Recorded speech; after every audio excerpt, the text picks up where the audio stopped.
feel like I'm getting some weird numbers when it comes to this mass shooting thing. Why you say that? Cause I feel like I'm reading the wrong thing or something. I mean, quite a few people are getting it from that same source, though, right? That gun violence. Yeah, 232. I got 232. I feel like that was the same number from last week though. 232. I mean, it's possible that we didn't have a mass shooting. Are you crazy? What the fuck? That's wild, bro. That's so wild. To completely rule that out is so wild. You thought a whole week went by? Oh my god! There's a chance that a whole week went by in America. We didn't have one mass shooting. What the fuck you smoking? What country you think you in? Have you met America? That's a crazy perspective to have, bro. I think it's not my perspective. I'm just going by. Bro, you said earlier about being objective, right? Okay, if it's gun violence and then is it gun? And if it's gun violence, I concede to the point. But mass shooting, come on, bro. Mass shootings. I mean, it's not unreasonable to have the expectation based on the numbers. I'm not saying that. Okay. I'm just saying it is possible that them boys could take a week off and be like, you know what? Let me put some PTO in. I got some PTO. Them boys put PTO when somebody else got the mass shooting going already. Somebody else got it. That's it. So that when somebody else got it, that means that one happened. All right. Other than that, these fools is like, it's on me. It's on me. It's on me. Let me get it in.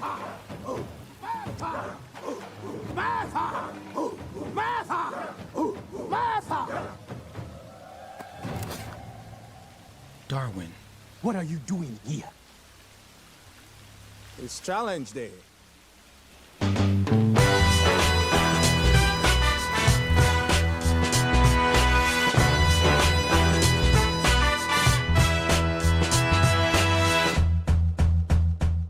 All right, welcome back, challengers. This is season 2, episode 5 of Challenge Day. Yo. By Jeff, not Jeffrey. That's my brother, that dude, Darwin. And we here, man. We ain't live, but you gonna get this work. Another recording, another challenge day. For sure. We gonna give you this game. We gonna give you this sauce, and you do with it as you will. But you know, don't say we ain't warn you. So I'm just saying. But anyway, let's get right into it, bro. What you got for me? What's the mass count we got today?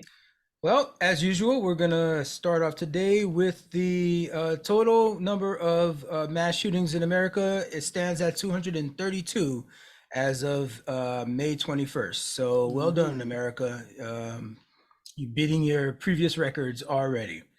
Also, I'll just go ahead and say that we had some throwback, some information on got some new updates on some things that been going on that we covered previously. Glen Kuiper, the dude from the Oakland A's. Yeah, your boy.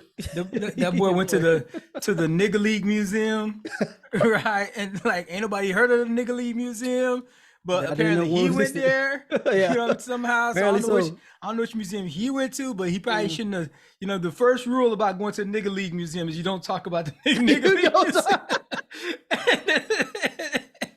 Museum. And you might be required to wear a pointy hat, man. Yeah. That might be a fashion requirement to get in. Fashion requirement. So if you can't wear that bit outside that meeting, then you probably know something's up. But yeah, so he will remain off air until a review of the incident is complete, says a spokesperson.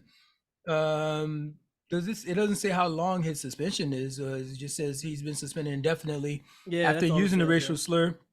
So this was after Kansas City Royals game. This was before. This was prior to the game. Yeah, they did say specifically that he's suspended indefinitely per like this investigation and all that stuff. But that's just, that's just talk for saying that they're just trying to figure out how to put a band-aid on this. Fix this thing up. Whatever. It's like again, I don't think he meant to say nigger, and that's the thing. I don't think it was intentional. I agree with you, but he might have said it one too many times in his outside space and just been comfortable and forgot to code switch real quick. You know what I mean? So anyway, hopefully he learns a lesson from that and it actually makes him better, or at least be able to hide the bigotry better or the racism better. I don't know. Hide the bigotry better. You figure it out. Another update is Title 42 has expired. This All is right, this was supposed to be a huge deal. I mean, it is a big deal. it This is. It is. this You think about immigration it, yeah. policy, but Yeah.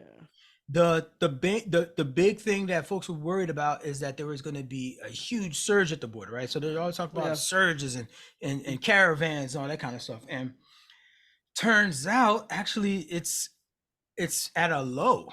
The border, at least the border interdictions. Now, a couple of things, not a couple, but like folks have to keep something in mind here. Sometimes when they say border agents made a certain amount of encounters, right? They made a certain amount of encounters that the encounters are up, right?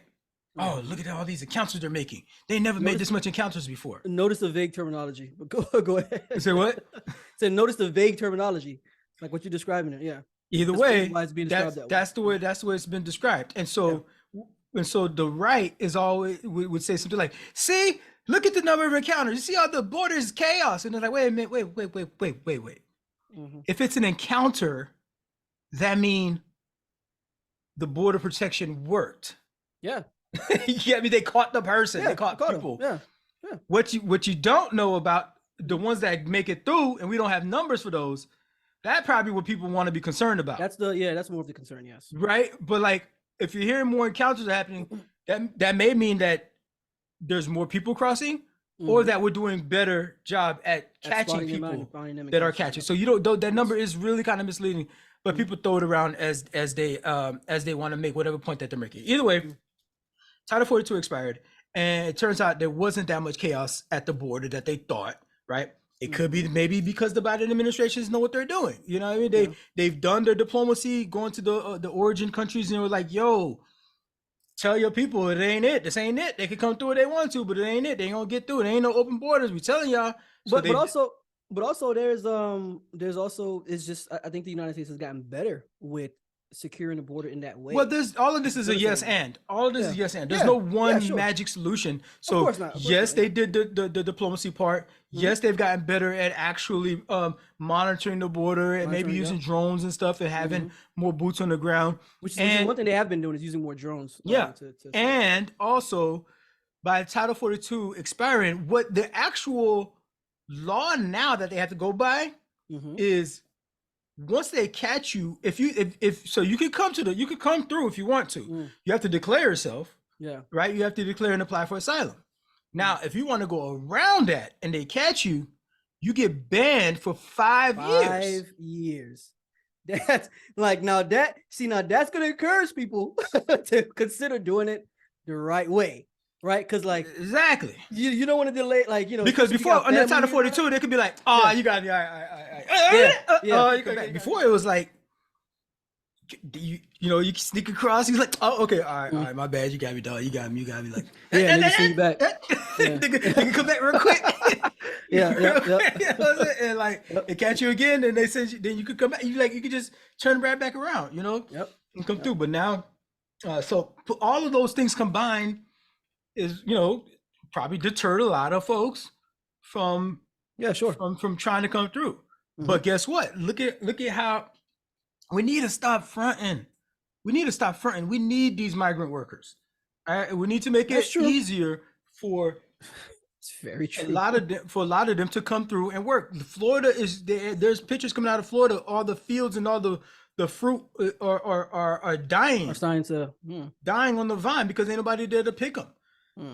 And these people are risking their lives to make this journey to come pick our oranges, right? Like, why we mad? Why we mad at that? Yeah. Why we mad at it? It's not like they're taking our manufacturing jobs. We don't fucking do that in this country no more. That's true. You know what I mean? Thanks AI. Is it all the landscaping jobs that we want to do that? Because all the landscaping companies are owned by white people and they hire all of these migrant workers. So like they're clearly working and doing jobs and that these white companies are hiring them for. So who y'all mad at and why y'all mad at all this bullshit? These people get mad for all this stuff. So granted, it is an excess amount of number of people just in general that need resources, that need food, that need water, that need that you don't necessarily budget for if you're Arizona. You know what I mean? Well, you probably do budget for it because you know it's gonna come, but like Yes. it's not like well, the federal government does give you money to help, for those provisions, but still it's not a normal part of your daily transaction as a government. So for these random people to pop up and 1,000 people every few days or 500 people every few days, it can be a burden on the systems that they have going on there. But everything didn't collapse with the Tides 42 failed. All right, if you were just listening and straight up listening to a right wing echo chamber, that's probably what you thought. I mean, CBP is also. I mean, there's a logistical issue there as well. I mean, there is a issue of a lack of employees at CBP, specifically at the border, but just throughout CBP in general. Well, they have even with travel, it's been an issue for some time. Yeah, for sure. They have ramped up their numbers. They've gone on a hiring spree. They got some funding, yeah. And they're trying to, I mean, well, we had freaking last administration trying to shut down some of these departments. Yeah, and with their defunding, they were defunding them, and to talk about defund the police, that's what they were doing. But hey, here we are now.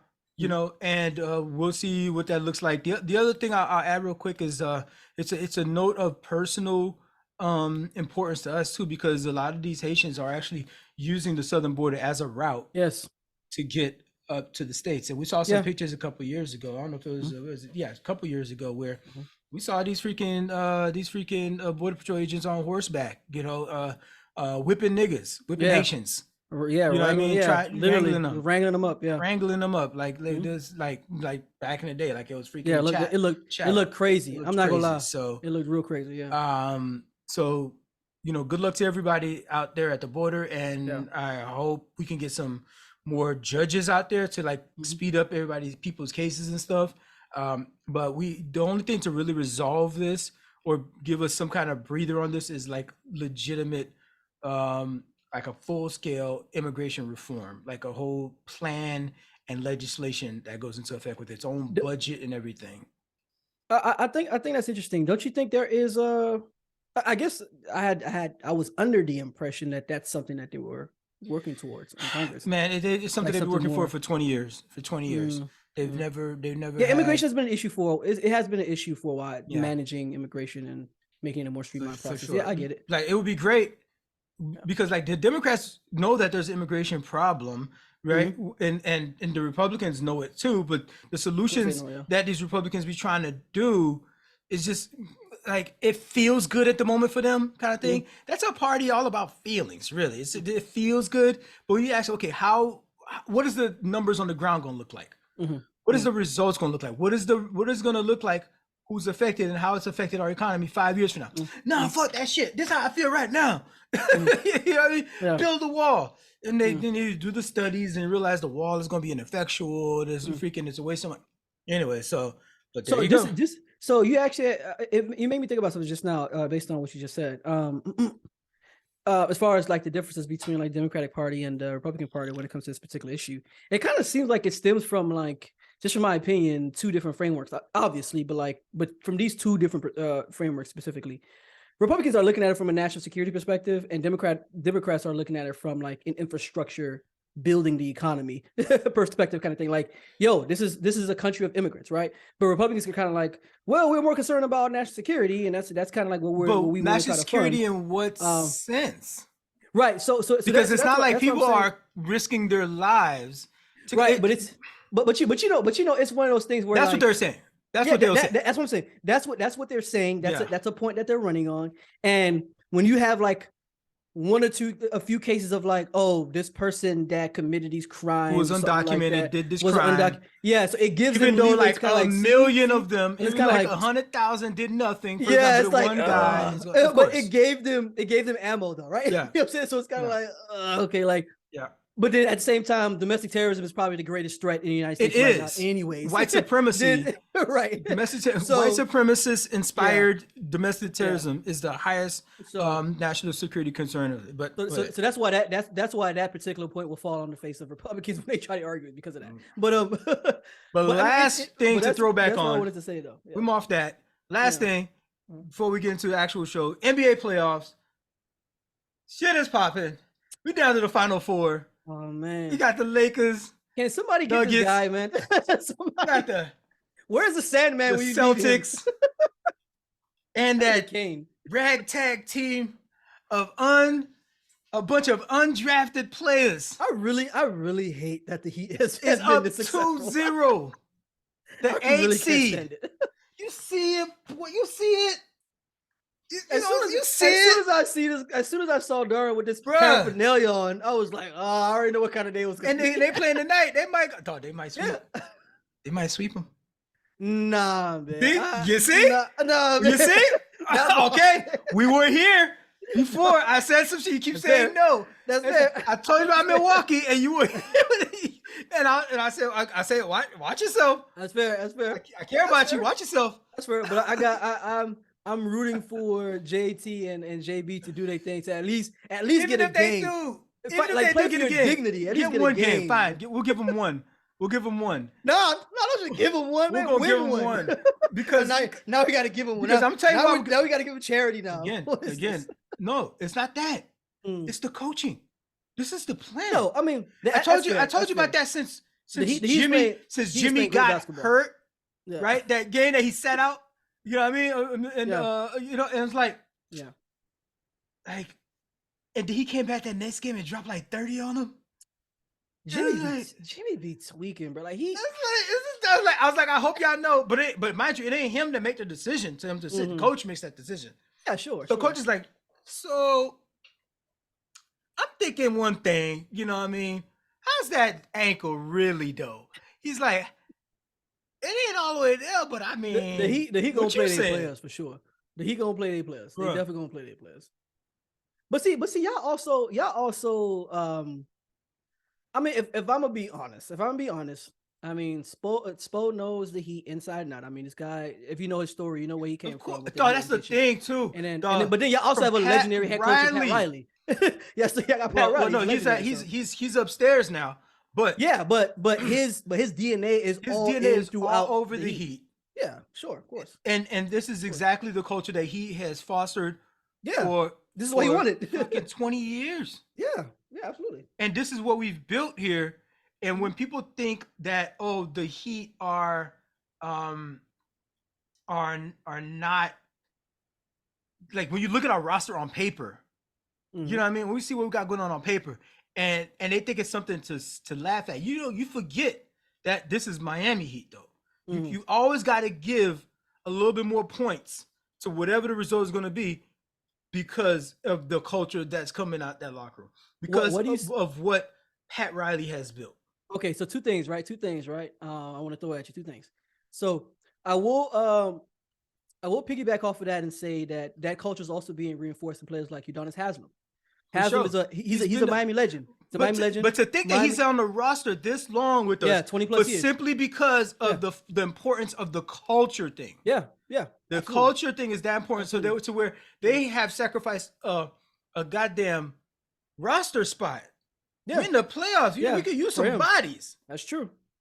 But no, he's out there. And we gave him some play time too, you know what I mean, at the end of the season. I mean, contractually, he needs to at least be on the floor. I mean, based on NBA contract. Every once in a while. So you gotta have like a couple of minutes here and there. And also, and anyone from Miami knows that UD he's a Miami legend. Like he played at Miami High. He went to Florida for college, which is my alma mater. Go Gators. But he's a Florida boy. That's UD. Mm-hmm. So anybody from Miami, like he's a legend. And even Spoelstra is a Miami guy. Yeah, Spoel's a Miami guy. Film room. Yeah, Spoel's a Miami guy. Film room guy. So we have the best coaching that's left. The best coaching that's left. Like in the entire league right now. No, I'm talking about in the playoffs right now. In the playoffs right now? Yeah. You got Celtics coach. He's a rookie. Yeah, Mazzulla. Yeah, Mazzulla he still got a lot to prove though. He's a younger coach. He still got a lot to prove. You got the Lakers coach. They down 0-3. Yeah, Darwin Ham is just Darwin Ham is a new coach, so he's just out there. Nuggets have never been to the finals, but he's also one of the better coaches though. The Nuggets. That's fine. Never got him to the finals. Supposed to have gone to the finals 7 times. About has it been 7? I think it's been like 4. Let me see, twice with the Heat. Because okay, we what are you talking about? Spoelstra? And in the bubble. Yeah, we talking about Spoelstra. So in the bubble. Yeah, in the bubble, and then twice with the Heat with LeBron and D-Wade, right? And Chris Bosh. Twice because of the three-peat, the two-peat or whatever. So that's 3. And then when was there another time? Wasn't it 2? Was it 2 years ago? Did they? Hold up. Was it what year was that? They played this.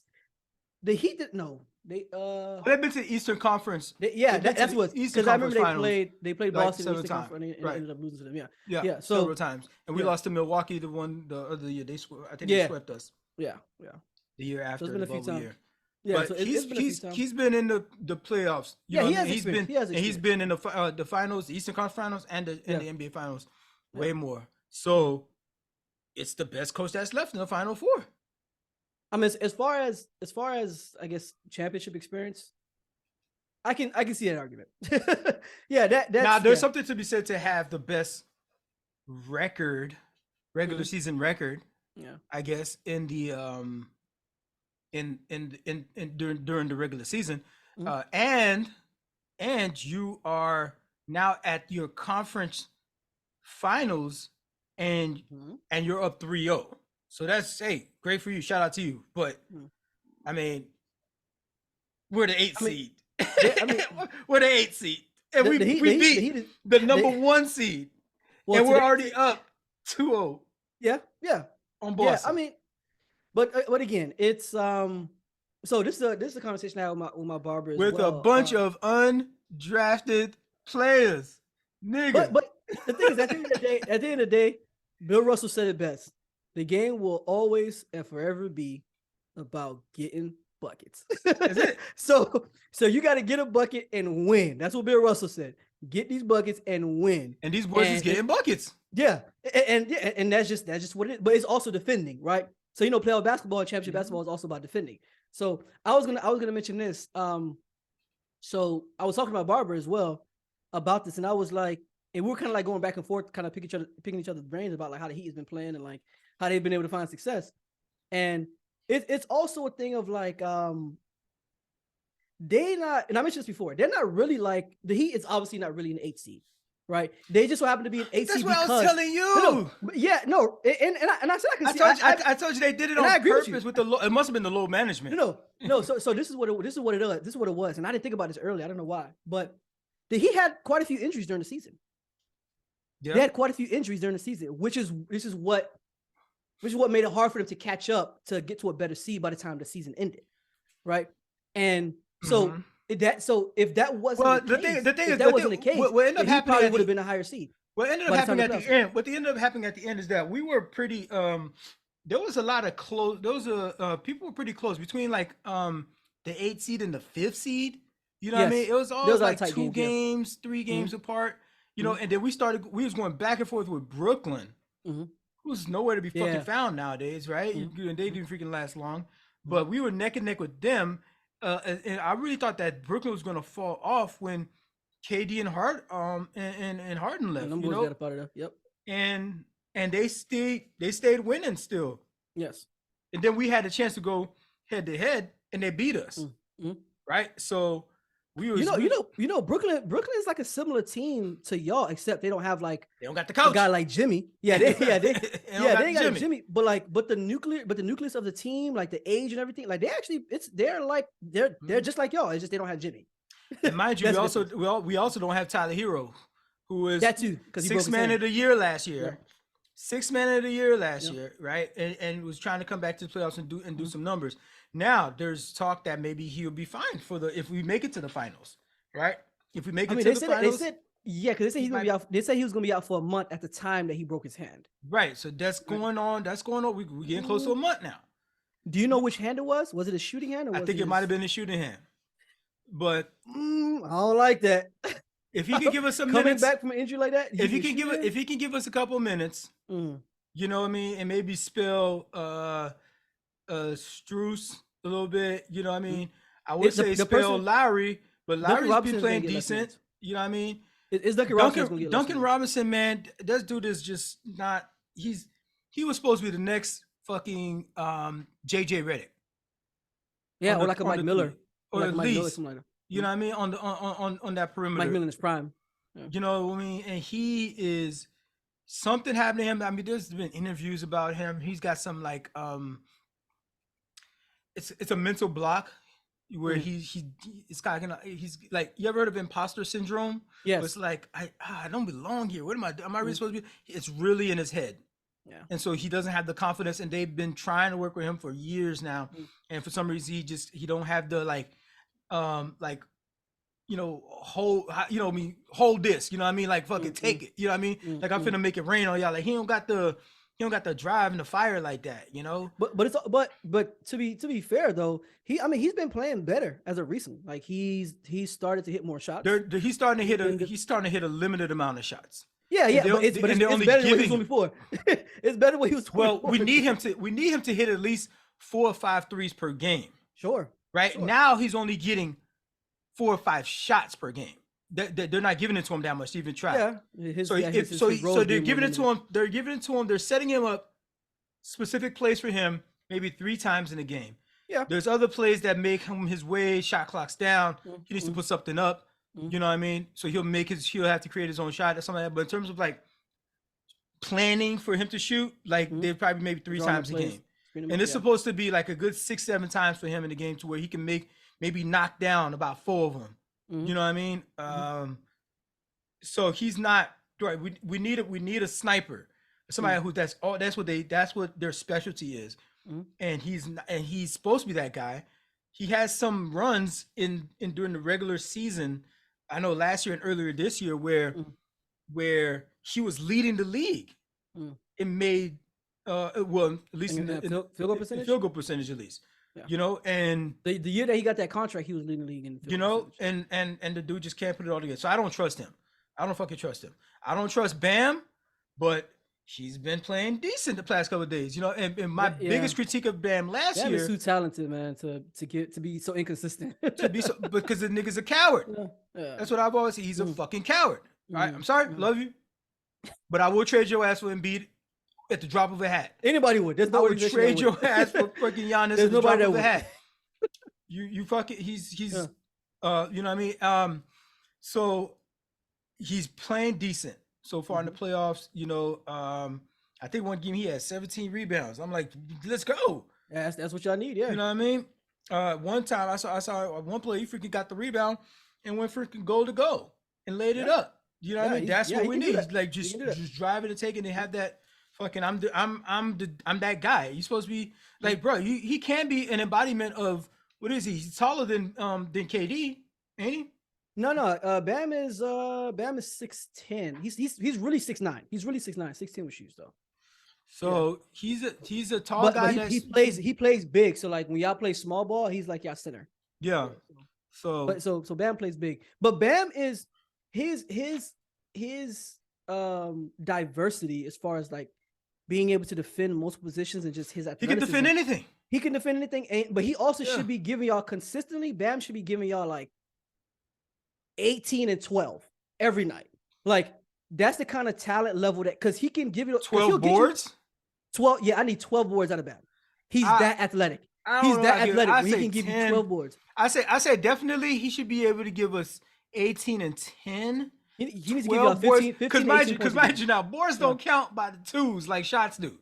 This is you're talking about 12 individual boards like per game. Listen, if Russell Westbrook can average a triple double in the whole season at 6'4", I think Bam Adebayo, if he puts his mind to it, he can give y'all 10 to 12 boards a game.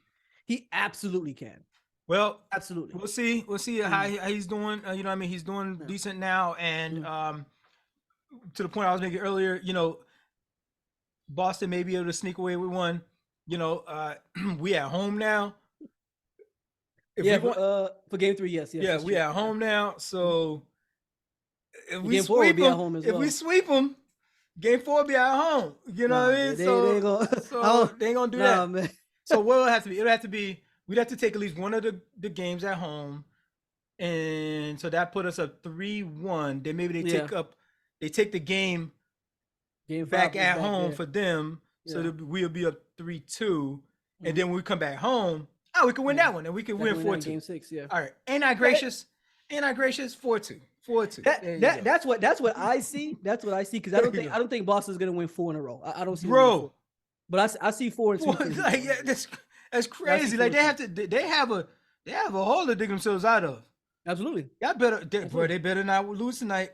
And you Yeah, know what? I could see them losing tonight though.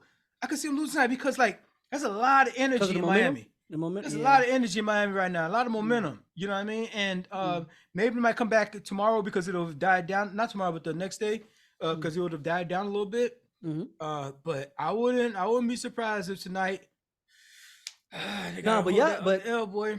Yeah, I got. But we got momentum though. But they asses got us last year, so we had to get our get back. We had to get our get back. Shoot. And I ain't even mad at it. All right, so it wouldn't be challenge day without our own challenges, right?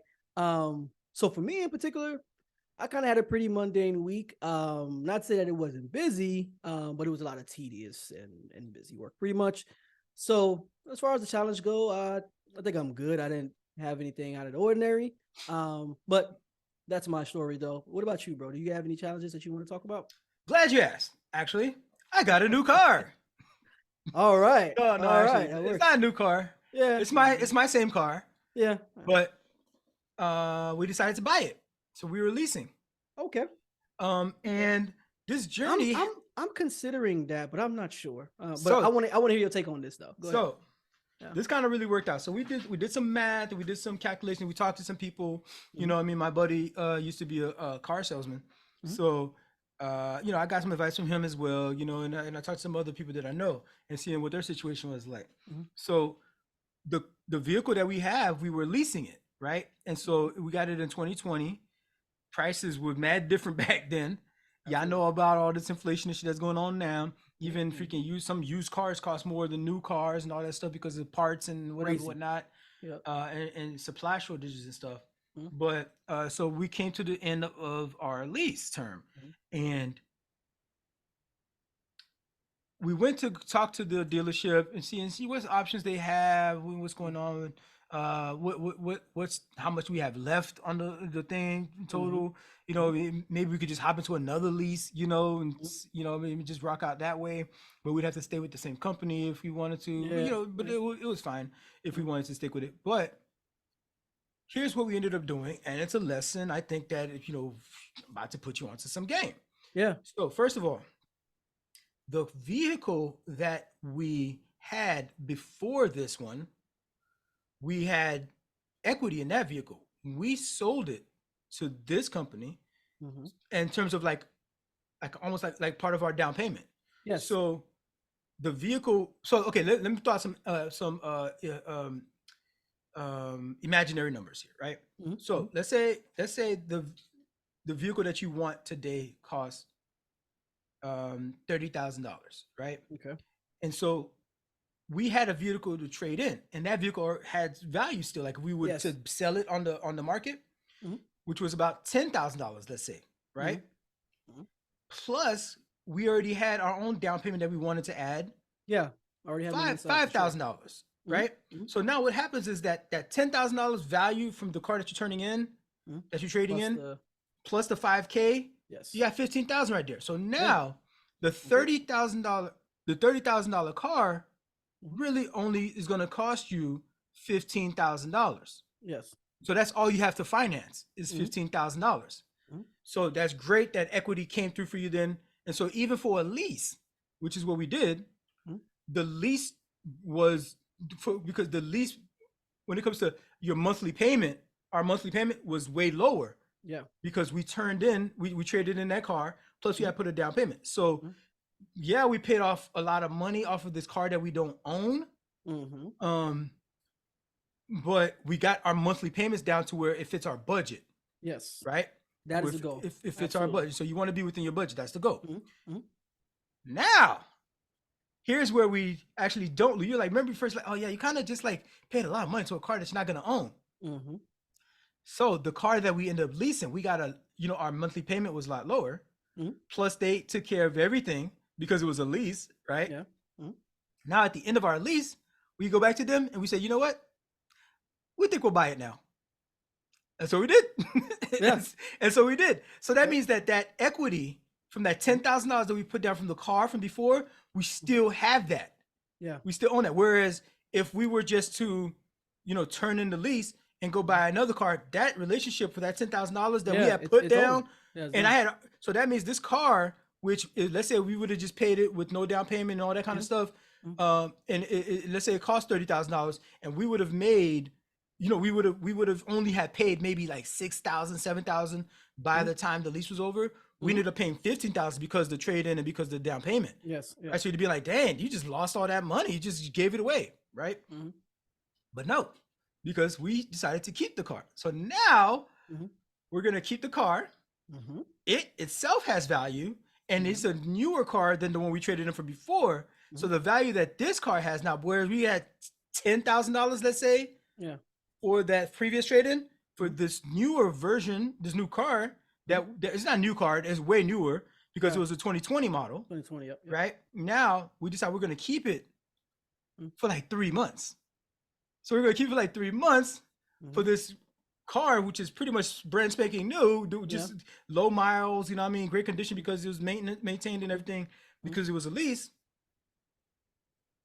We own it now. When we trade this car in, we're gonna have $20,000 in equity. Yep. Because the car is worth like Yeah. still 25,000. Mhm. And so if the car is worth 25,000, and this is all just hypothetical, that vehicle be 25,000. So let's say 20. And so now you can trade, you have a trade-in value of $20,000. You don't even really have to put down a down payment if you don't want to after that, right? But we might still do that, right? Yeah. And so if you put down another 5,000 down payment, and trade in that car, which is 20,000, so that's 25,000. And let's say there's a vehicle that you want that now, if you want, you can still stick to a $30,000 vehicle, which is even sweeter, right? For your down payments, or not your payment, but like your monthly, right? Or you can now maybe up your budget a little bit, right? Don't want to jump out the gate now. Don't want to jump out the water or whatever, right? But like you can increase it maybe by 10K. So maybe now your budget is up to the 40 now. to 40, that range there. But now you've already can put down 20, you're basically putting down 25. Yeah. So all you're doing is financing 15. Yeah. And then that thing, we're not even financing 15, because what we're gonna do is we're gonna trade it in. Now that we own the car, we could trade it into anybody.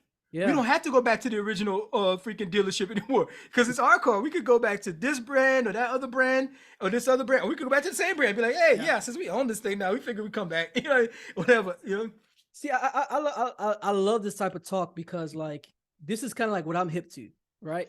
And like people have to understand one of the glaring differences between leasing and owning is equity. Equity. People do the same thing with houses. Yeah. This is what people with houses. This is what they do. They get equity in this particular house. Oh, now I can get a bigger house because I have all this equity in this. You know what I'm saying? And this is why people in communities take their communities very seriously. It was like I need my property value to stay up. Yes, go up. because it's directly connected to the equity that you gain from your property. So like, and then your neighbor moves and they sell. You're like, how much they sell for? Right. Nice.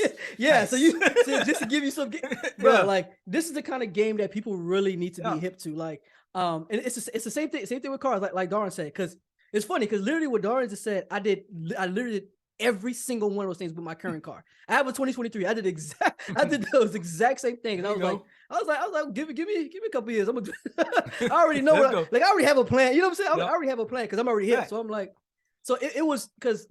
Like with the and my car it's not a cheap car, not at all. But like my down payments are very affordable. Not you mean Like, your monthly? You mean your monthly? my monthly. Sorry, my monthly premiums are very affordable because of this advice, right? You know what I'm saying? Because of like having a trading value, make sure I put money down. I was even able to negotiate like a better price and everything. All of that. And I came away with like a very, very respectable monthly premium where it's like I'm looking at my car note every month and I'm like, all right. It's not one of those things like I'm sweating to like, man, I gotta pay it. You know what I'm saying? Like because I look at it, I'm like, because okay, you did that work on the front end. I did that work. You on the front end. So it's not even like, you know, some people don't do that work. It may have let's say they had the same you vehicle. pay for it at the end though. Let's say they had the same vehicle. Yeah. And they paying double what you paying. Yeah. You could easily pay double what I'm paying for sure. Double what you paying, but it's the same car, right? Because they're just over leveraging themselves. The last thing I'll say about it is that all we're gonna do is rinse and repeat the process. Yeah, so we're gonna own this car for 3 more months. We're gonna own it, yeah, right? And then we're gonna trade it in and get a lease. We're gonna get a lease. It's gonna be a brand new car wherever we decide to go. It's gonna be brand new, and they're gonna take care of all the maintenance for us and all the all the whatever factory stuff that happens with it. Free car washes. They be doing that, you know. And then at the end of that lease, we'll buy it out and rinse and repeat. Every 3 years, basically every 3-4 years. It seems like it'll be the plan. Until maybe we might find a car that we fall in love with or something like that. But so the final lesson of all, before I forget, another, because bruh, I ain't gonna leave no stone unturned. I already know. I'm already knowing. Bruh, I they don't fucked around and taught a nigga how to read, dog. They don't taught a nigga how to read, dog. So one thing that we're definitely gonna do when we get to our next car in 3 months or so, 2 to 3 months, whenever we decide. And mind you, this plan don't give a shit about y'all interest rates. Don't give a shit about y'all because when you have this sorted out and already you know what your budget is and you know what equity you have to bring to the table, like you're gonna get a price for it, and they're gonna want to compete for your business, right? Yeah, absolutely. All right, so I wanted to get in the hybrid game anyways. Bruh. It's the future. Bruh, yo, I was thinking that should be my next car. I ain't gonna hold you. It's the future. Like, it should definitely be, people should take this more seriously. Like after seeing that, all electric, really is, people doing that. But like I don't really got the infrastructure to do all electric right now, but I can tiptoe into hybrid, that game. Yeah, I can definitely go hybrid. You say after seeing what? After seeing what the IRS is providing as an incentive for EV users, bro. Like honestly, it was something that I was already thinking about. Anyways, I was like, if I don't go full electric, I should at least get a hybrid as my next vehicle for sure. But this just kind of like encourages anyone. If you're taking it seriously, this just encourages. So reading from IRS Gov, you may qualify for a credit up to $7,500 under the IRS code 30D. If you buy a new qualified plug-in electric vehicle or fuel cell electric vehicle, the Inflation Reduction Act of 2022 changed the rules for this credit for vehicles purchased from 2023 to 2032. So this is good for the next freaking 9 years, decade. Right? For the next decade, basically, right? The credit is available to individuals and their businesses. So if you got that LLC, if you got that escort, you might want to look into buying one of these a hybrid vehicle or electric vehicle for your business there. So there's a bunch of other stuff right here, but what matters to us most here is the rule change as of April 18th, 2023. So that was just this last month. As that point, vehicles will have to meet all of the same criteria. And the criteria was that it's what's the criteria here? Okay, so the base amount of the vehicle must be $2,500. $417 for vehicles with at least 7 kilowatt hours of battery capacity. So you have to at least have that. Another $417 for each kilowatt hour of battery capacity beyond 5 kilowatt hours, and of course it's up to $7,500. In general, the minimum credit would be about $3,700, right? Minimum. And the credit amount for a vehicle with the minimum 7-hour battery capacity, that's gonna be, I think that's gonna be $2,500, right? For that minimum. You're still saving some money regardless. Yeah. So so you can have like, so essentially what the government is pretty much saying is like you can have we're incentivizing people to go ahead and get like a Prius or a Kia Ioniq or something like or that. even a Tesla. A Tesla. If you want to start to ball out, then you can go get Teslas or like some of the other, EV cars that are coming out that are more expensive. But like you can get a car like that, like a Prius or something like that, and be incentivized for the year to have a vehicle like that. So this thing says that the sale qualifies only if you buy the vehicle new, right? Yeah, it has to be new. Yeah. So leasing counts as well. Yes. All right. So by the way, leasing counts. Leasing is still a purchase. When we talked to them about maybe going to a new lease, we were thinking about doing the hybrid thing. They were saying, they told us, they confirmed for us that $7,500 does apply for leased vehicles as well. Bro, I ain't gonna lie. For a second though, I was kind of tight though, because I was like, dang, I just got my whip in January, man. Yeah. I was like, you still had some credit there. You wasn't gonna have this much, but like you still had some credit there. Like, so imagine now. So imagine now you have a vehicle. Let's say I definitely would have went EV if I saw that for sure. Yeah, let's say if you had a vehicle that's like you have, let's say $20K in equity. Mm-hmm. You put in 5 down. Yeah. And then another 7,500. That just for free from the government. Okay. You only got a free car, finances. That's almost a free car, bro. That's a free car. You end up a free upgrade, really. A free upgrade, yeah. A free upgrade, but it's like nothing. Your payment's gonna be nothing. You're gonna be done with that joint. Matter of fact, you could probably be like, you know what? I could pay that off early and get this off my credit. Bro, I would have, with something like that, like, I would have been like, man, I only got what, like 10K left? Bro, I would have got rid of that joint in 3 months. 3 months. 3 months, I would have been split it in 3. That's it. Split it in 3 and be done with it, right? Be done with it, yep. All right, so go to irs.gov. There's also fuel economy .gov also for some more information on that. And you may want to do and like I'm going to do, like, it's going to be a plug-in. It's going to be a hybrid. So it's still going to use, gas. regular gas, but it's also going to have capacity to use, electric. So I just plug it to the wall from the outside of the crib and right into the car. I don't have to get no special, like not pump, but like a special station installed to my house. Some places you have to do that. If you have full electric, then you might want to do something like that and get like a whole unit installed into your house. But for this, you don't. You just plug into the wall overnight. You know what I mean? And some trips, you know what I mean? So close by, you probably just ended up using nothing but just electric. If I'm going to the grocery store real quick, So look into that and keep that in mind. Yeah. With the fully electric, obviously that's what you want to do, right? To have like an actual setup for electric. If it's hybrid, that's definitely more manageable for sure. Yeah. Definitely. So I hope I don't know, man. I hope prices don't stay this far up for all these other cars and stuff like that, and new and used cars. I know inflation has been going down, believe it or not. I've been seeing that.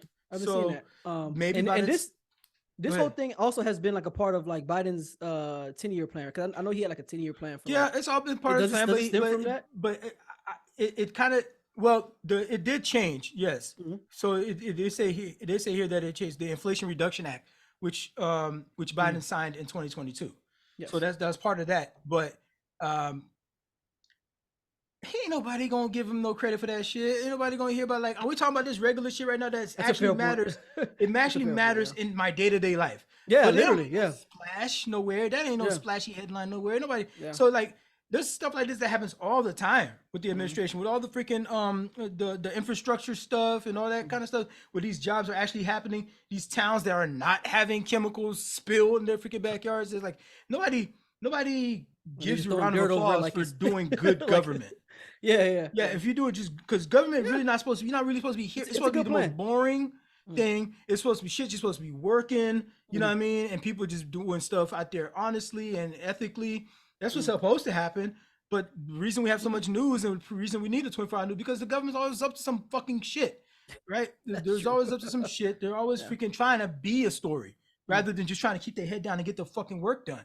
They're trying to be a story. They're trying to promote themselves. It's all fucking a popularity contest they have to win. But sometimes you got people that's in there in the dirt, getting the work done, doing what they gotta do. You know what I mean? That's in government, and you don't never hear about them. And they're making programs like this work. They're in the IRS. You know what I mean? Wherever they're at, these different departments, they're doing their thing, and you don't hear about them. They're making people's lives better all over the place. You don't hear about them. You know what I mean? The Affordable Care Act passed. you know, and people using helped this a left and lot right. of people. People that hate A lot of people. Obama, they hate Yeah. him, and they were freaking still taking live it. advantage of it. They're taking advantage and learning about it. People don't care Yeah. about that. The actual good government actually worked for you individually. They ain't about it. It's just about fucking making splashy headlines and throwing fireballs. That's all that shit's fact. about. What up, fam? It's Darwin, the guy that was just talking. First off, thanks for watching and supporting the show. But I gotta give y'all some homework. Your challenge, if you choose to accept it, is to interact with the show. That means 1, hitting that like button, because I know you like our stuff. 2, make sure you subscribe so we can swim our way up your timeline whenever we drop new content. The third thing, please share the channel with your friends. Maybe they'll learn a thing about a thing or two. Oh, last thing, we're over here talking about what y'all talking about. So go ahead and carry that conversation on into the comments. We be up in there too. So corporate inflation has been an issue for some time. The common folks or the citizens of America who've always had, those who are hip as far as like how our economy flows and how it functions, have always had gripes for how corporate greed plagues everything. And usually it's at our doorstep. It's just sometimes people are ignorant to it or don't see it or whatever. But one of the things that has been a contributing factor to inflation, obviously we had the COVID year, but the COVID did create an opportunity for corporations to really run up the bag.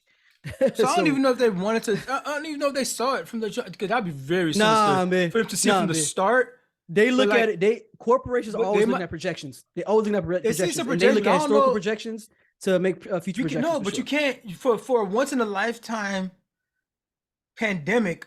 You can't really project it. There's a lot of uncertainty in that market to know what projections for the future. But there's been significant disruptions in the market, though. Like, for example, the housing crash. But right? we never had a disruption where niggas can't leave their house, dog. I mean, in modern time, yes. Couldn't leave their house, dog. In modern time, yes. They could project all they want. Nobody could see all that coming. So I don't know if it's necessarily them. But you can put data together and create some relational, right, within a reasonable amount of time. Give it, maybe give it 4 or 5 months, maybe 6 months, and seeing how things have gone. So like, I think you're going from like, let's say February 2020 when the shit was just like, oh snap, what's happening here?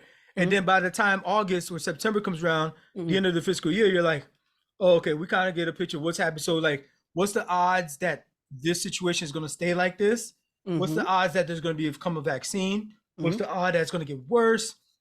What's the odds that something like this could happen again? Yep. Or the population that we serve. You know what I mean? So maybe if the population, if you're a person that if you own a restaurant, for example, you know what I mean, or a restaurant chain. You know what I mean? If you're a hotel chain, you know you're like, okay, people aren't traveling, so you know I usually cater to the business class, and people aren't going to these businesses anymore. There's a bunch of different things that. But there was a lot for them to make this to be this insidious, to be able to suss this out from that little bit of information 22 and plan ahead to be this fucked up, right? That's what. Shout out to y'all. Y'all good. I think you might be underestimating them. Y'all good at that. If y'all was able to do that, but. What I do think it happened was that they were like, everybody got caught off guard. Everybody was like, whoa, what do we do? Let's adjust, let's pivot. You know what I mean? If you're a flexible company, you can pivot, you can maneuver. And then like in that shuffle, they realized, hey, wait a minute. Nobody's paying attention to what we're doing over here. You know what I mean? What happens if we exploit this little thing? Just talk about it. Yeah, you think so? You think anybody? But like, I do agree. That's a large part of it. Yeah. They figured it out mid-stride. That's true. They figured that shit out. I can see that. We see here. So a year ago. So I'm reading from Jacobin, right? This is this article here. You guys can look it up online, jacobin.com. 1 year ago, as price hikes were becoming a major national concern, the world's third richest man touted his newspaper columnist, asserting that corporate profits were not a driving force behind inflation, blaming temporary COVID-19 pandemic aid instead. The little bit of chump change that they gave out to motherfuckers, right? And they blamed it. All inflation is all because of that. Okay. So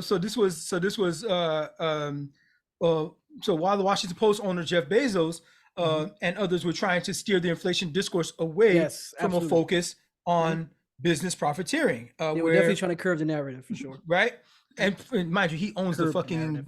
The newspaper, Wall Street Journal. Yeah. the Washington Post. Washington Post. Sorry, I said Wall yeah, Street Journal. Washington Post. Yes.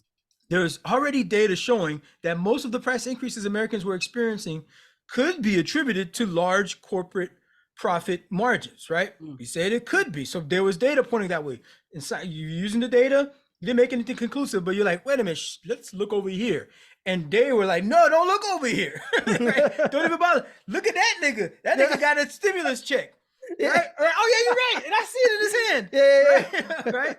Those figures were hardly surprising, right? That the corporations would make this much money, right? So corporations that had been permitted to grow into oligopolies during the era of lax antitrust enforcement were now able to leverage their outsized market to hike prices, and to do so with less fear of competitors undercutting them, because prices was going up all around them, right? So you didn't have to worry about somebody undercutting you. It's a reality that has since been recognized by the Federal Reserve study, a top economist at UBS, European Central Bankers, and most recently, Rupert Murdoch's Wall Street Journal, right? Like, yo, these prices are going up and they're staying up. And yet, I keep telling y'all, the media is not your friends, because the media is still spitting out this fucking bullshit that they're publishing, and they're platforming pundits who scoff at accusations of what they call greedflation, and instead, they're blaming the problem on workers being paid too high wages. So niggas is finally figuring out how to Such nonsense. get their value and fight for their worth. And you're not even looking at the CEOs with golden parachutes and bonuses. Mind you, we just had SVB Bank just fail, and that CEO is fighting to not give back bonuses. Nigga, your bank just failed. If anything, it shows that you don't deserve that bonus. They should have bonuses tied to results, to performance. They should, but they don't. They freaking get annual bonus is a part annual of bonus regardless. And then when they get fired, they freaking get the freaking golden parachute regardless. All right. I think they put it succinct here in this other article from the Insider on why prices, inflations are still so high, right? Even though the supply chain issue is fixed, is really fixed now. There's still a war going on in Ukraine, but that's negligible for the price of you paying for eggs at your grocery store. Why those prices are high? It's because the prices went up. People paid them still, because people had higher wages. So people was like, this is the prices, fine, I'll pay the prices. And while the prices went up because of legit reasons, right? Because of supply and demand reasons, people were paying it, and because people were knowing their value and asking for higher wages, they were able to afford to pay it, right? But they thought it was going to be temporary. It's what they told us, right? Inflation has been going down. Biden has been doing, again, doesn't get credit for this, but he's done everything that he could, right, to help stem inflation. But he's not going to get any fucking credit for that. But if inflation is going down, the prices should be going down too. The prices of cars should be going down, right? Here in the Insider, they say, despite things getting back to normal, right, inflation remains high. We still know it's still high, but it's getting better, right? The consumer price index increased by 5% year over year in March, its lowest rate since May 2021, right? So it's getting better, right? Back to 2021. We can do better. We're still going there. We're not there yet, but it's getting better. But still roughly triple the average increase from the years leading up to the pandemic. So that's, pre-2020, obviously, right? Yes. While there are some technical reasons for CPI to be elevated, CPI, again, the consumer price index, there are two important indicators that have not returned to normal: corporate profits and profit margins. Yes.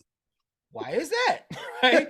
Corporate profits hit a record high in the second quarter last year and rose by 6.6% year over year. And corporate pre-tax profits reached record highs in the final quarter of last year. Record highs. The thing is, people, when we say record highs, I think people, that skips by people's consciousness, right? That means however max amount they were able to make before, this is they're breaking records. Yes. Corporate highs, a new high for their freaking corporations. A new in the year when everybody else is quote unquote suffering from inflation. It's really just corporate inflation. Exactly. Yeah. The biggest corporations in the S&P 500 also notched a record year for profits in 2022, according to data from the market analytics firm FactSheet. Bruh, we are really bugging if we think it's the shit that they're saying that it is. First of all, your ass is shit. If you making extra high profits, you be paying your employees more. Yes. So don't complain to me about fucking people getting paid more. You should be giving. There should be profit sharing. There should be profit sharing in companies. You know, like give people equity. Yeah. Right.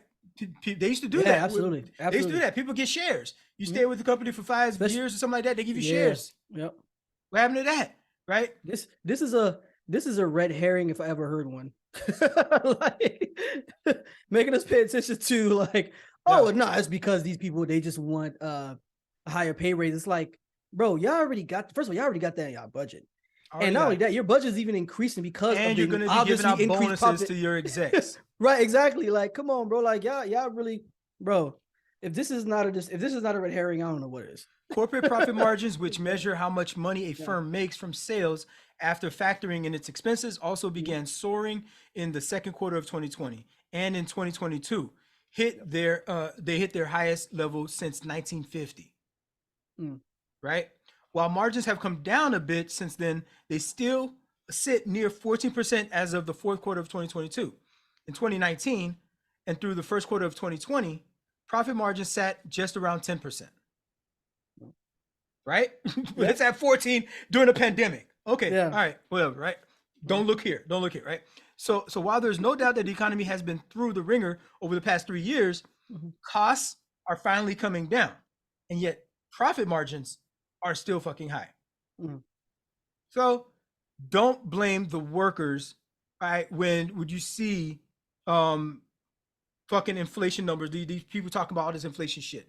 Right? It ain't the people getting better wages. It ain't the people. And you know, another thing they told us is what they're saying is the unemployment rate is too low. The unemployment rate is too low is another reason they gave for inflation. That means we should have the unemployment number a little bit higher. Yes. To help inflation. Yes. I'll bring it down even further. You're saying to fire individuals. You listening, you should lose your job specifically. That's not the way corporations and big government think about that shit. Absolutely. They see us as numbers, but you got to literally as numbers. There's an individual out there that you're saying that for him specifically, you got to go to him. What if you had to go out there yourself, Mr. President? You know what I mean? Or CEO person, and you had to go down to that desk. Right, Jeff Bezos, all of y'all, go down to the desk of that individual. You yourself had to tell them that kid that needed that procedure in your house, or you over here that roof that's leaking, and if that you lose that roof, you have to spend your whole retirement to replace it. Yeah. You're fired, and you're fired because our profits are only 10%, and last year we made 15%. But wait, sir, didn't you make 10% the year before that? Like, what was wrong with that? Yeah, wasn't that the number? Was that your number? No. You don't see. We have 14 now. We have 14 now. We can't go down any further than that. So you're fired and you're fired. They won't do that. They won't go to the actual individual because there's real people behind that shit. Inflation is part of this whole concept of the economy, which has multiple definitions. When you ask people, what is the economy? Some people might throw in the stock market and be like, the stock market, that's not the economy. Or, you know what I mean? It's just so there's real human lives at stake is what I'm saying. Yeah, sure.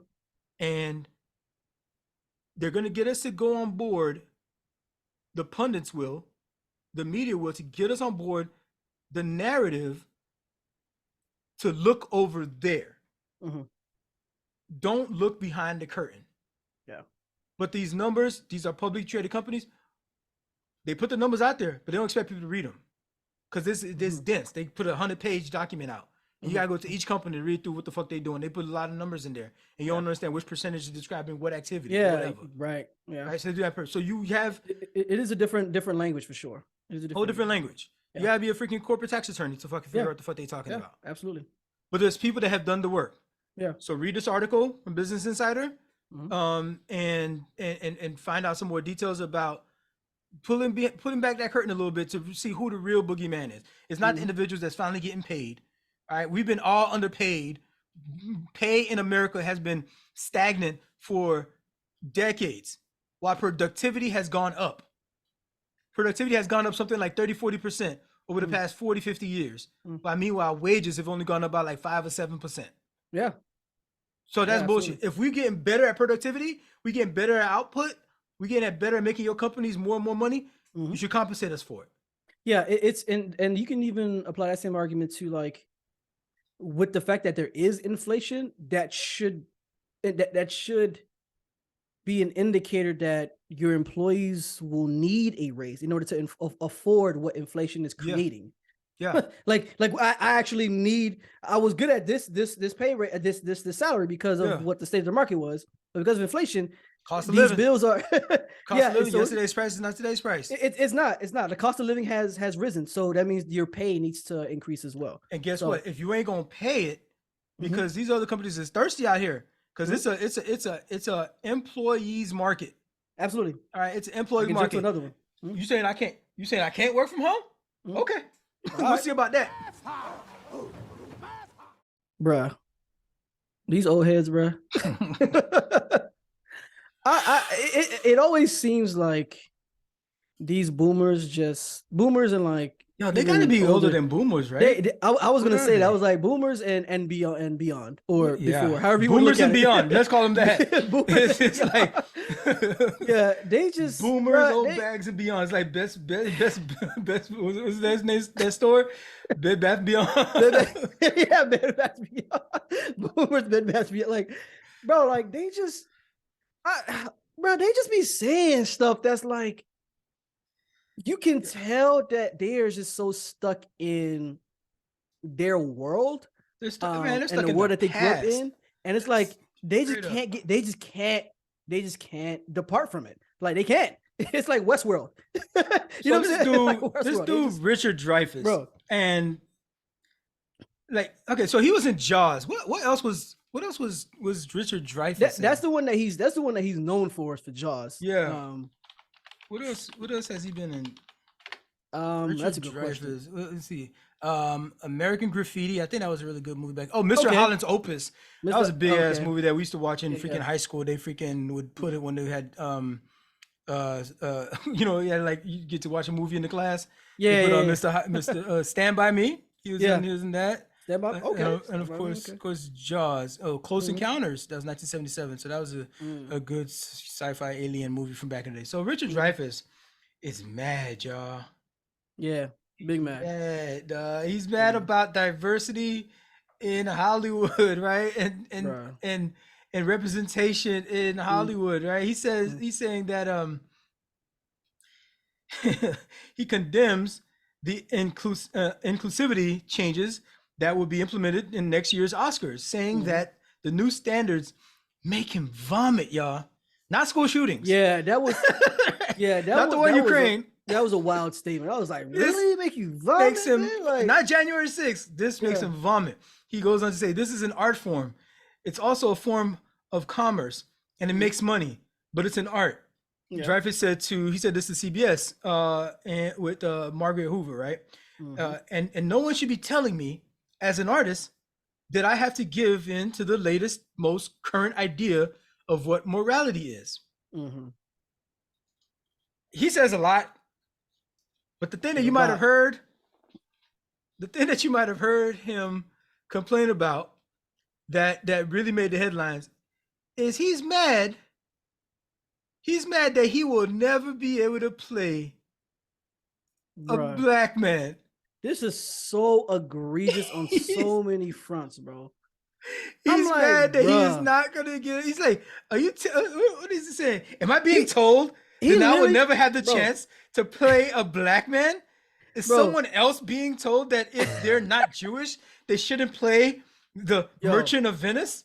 Are we Yo. crazy? Yo, it was so crazy. Like when I read it, I was like, am I reading this correctly? Like, it's so crazy because it's like he's arguing it from a point of art, right? And depicting art in the way that he would have wanted to be depicted as, right?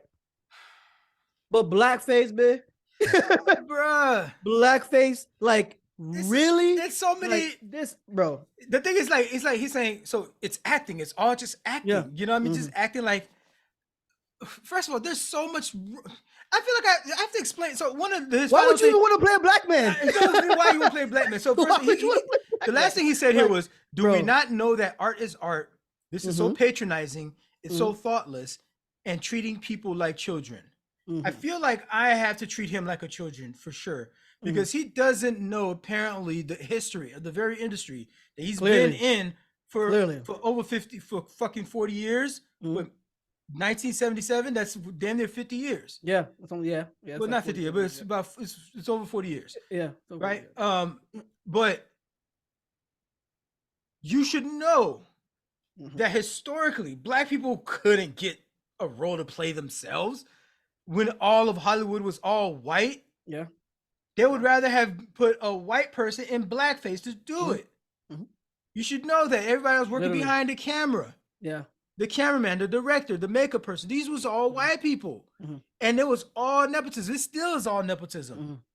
It's all these are little family businesses that support Hollywood. Absolutely. And it's those same families that's been around for generations that are controlling this thing. Right? And so black people finally get some representation. We trickle in the industry here. And so now, before you didn't have black people to play some of these roles, I guess you had black people existed, but the industry wasn't allowing it. Fine. So the white people had to do the blackface. It was terrible. It was all the characterization. It was all fucking we know that. minstrel shit. Yeah. Right? And so we actually have black people now that are thespians and that are trained, right? And that are qualified to be black, right? On stage and on screen. And you mad that even that role for a black character, even that role, you want it.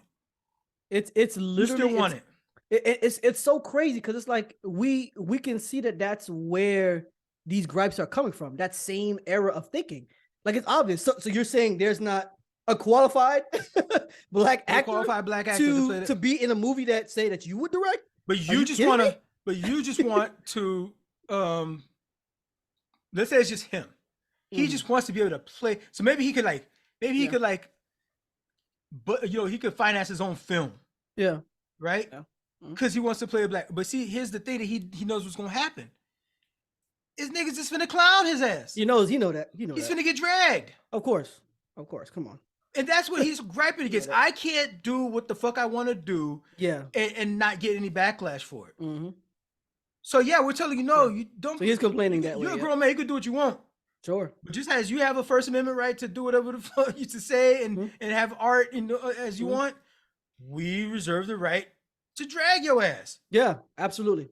Do it if you want. And you better believe we're gonna drag you. And so here's the pivot point for me is that it's because he's an old ass motherfucker. That he don't understand how this shit ain't right. And you saying this and you mad about it, it's gonna make you vomit diversity. Yeah, because the fact that the industry couldn't do it itself, they wouldn't do it itself. And so it's been imposed. You keep being racist. Stop it. Okay. I'll stop. Nigga, I still see you. You still being racist. Stop doing that thing there. That's racist. Don't do that. Right? Like I think you know what's interesting about that. I think it's so embedded in his thinking and his way of being that he doesn't even notice that. Yeah. You know what I'm saying? Like it's like in his mind, he's thinking he himself is probably thinking from a framework of like, I'm looking at this as art, and everybody else around him is like, bro, tell you, man, what are you talking about? Bro, you are said 1,000 times, man. To anybody of privilege, any kind of pushback, it seemed like oppression to them. Yeah, it's oppression. Any kind of curtailing of the privilege that they had that was rights that were in excess of everybody else's, right? Our rights ended here, and everything else after that is a privilege that they was only afforded to them. They really see it that way. Like they really view it that way. Definitely Richard Dreyfus definitely does. And I think it's because his old ass is just stuck in some back in the day type shit. And not realizing that, you know what, maybe it's time for me to shut the fuck up and get up out of here, right? Yeah. Another person who should probably shut the fuck up and get up out of here, I'm sorry to put it bluntly, all due respect. Diane, you've done great things for women's cause, you know, and for liberal movement. Yo, when you were fucking coherent. Diane, Darwin got smoke for you. He definitely got smoke for you. Man. Big smoke. It's to the point where I can't feel. Yeah. Bro, this is gonna become your legacy. All the great things that you've done. Fall back. Yeah, she gotta fall back. This is gonna be your legacy now. It's like you were the one that refused to let go of power. Now, she gotta fall back. With that said, I mean, I can still go in on her a little bit more, but I'm gonna give a little bit of grace and say she is probably that incoherent to where she actually doesn't realize how bad her condition is. Right? She's probably that much she probably has that much of an impediment. That's a heck of a defense, though. That but she doesn't. It's plausible. But here's the thing. Plausible. But here's the thing. If that's the case, her staff are fucking evil. Yeah, absolutely. Her family members who have not dragged her ass the fuck out of there in the wheelchair. She's in a wheelchair now. She's easy to move.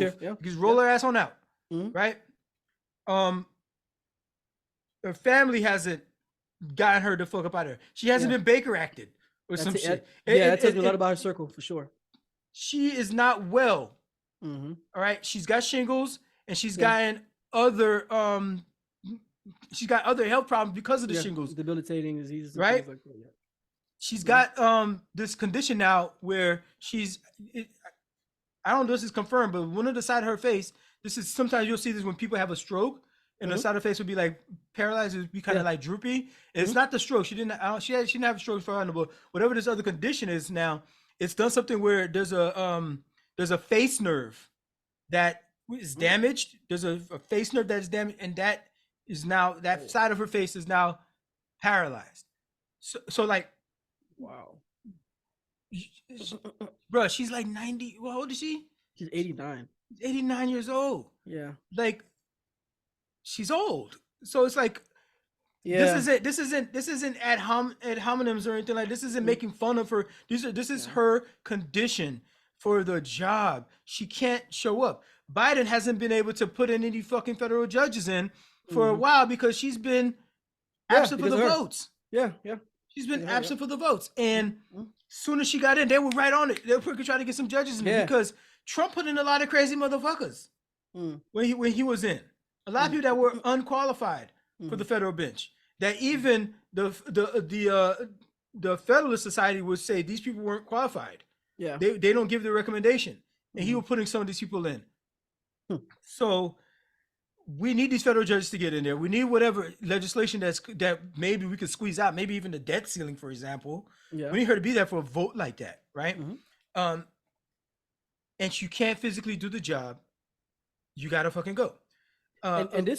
Just one quick thing is that there are articles that are even saying that reporters have been having like engagements with her like over the past year, and they've been reporting a lot of the same thing. Like, she's a little incoherent, like even showing a little bit of signs of possibly Alzheimer's, and like she, you know, it's things that a lot of reporters are reporting the same thing. Ro Khanna is a fellow Democrat.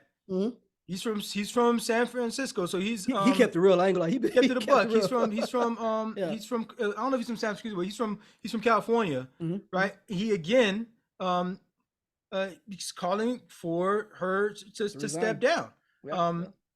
It's first of all, it's been over a month's long absence from the Senate, and he echoed the call again a day after reports of encounters with Diane that came away with the impression that she forgot she had been absent. Yeah, she forgot that she had been absent. She was having a reporter's asking her, "Hey, welcome back. You know what I mean? People are saying you should resign. What do you think about that? You know what I mean? What have you been thinking about while you've been away? Yeah. And she's like, what do you mean I've been away? I've been here. I've been working. And the reporter goes, so you've been working remote? You mean you've been on Zoom? Like, no, I've been here. trying to help her out a little bit. Yeah, she's like, no, I've been here, nigga. Where you been? Right? And he's like, so are you saying you have been here in the Capitol? Yeah. This entire time? Physically. She's like, yes, I don't know what's going on. She's like, yes, I don't know what's going on with this guy, and like walks away. Yeah. Like, this guy's crazy. Yeah. Diane's like, what's wrong with this guy?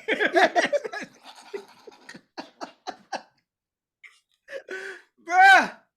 Yo. She can't even really walk right now.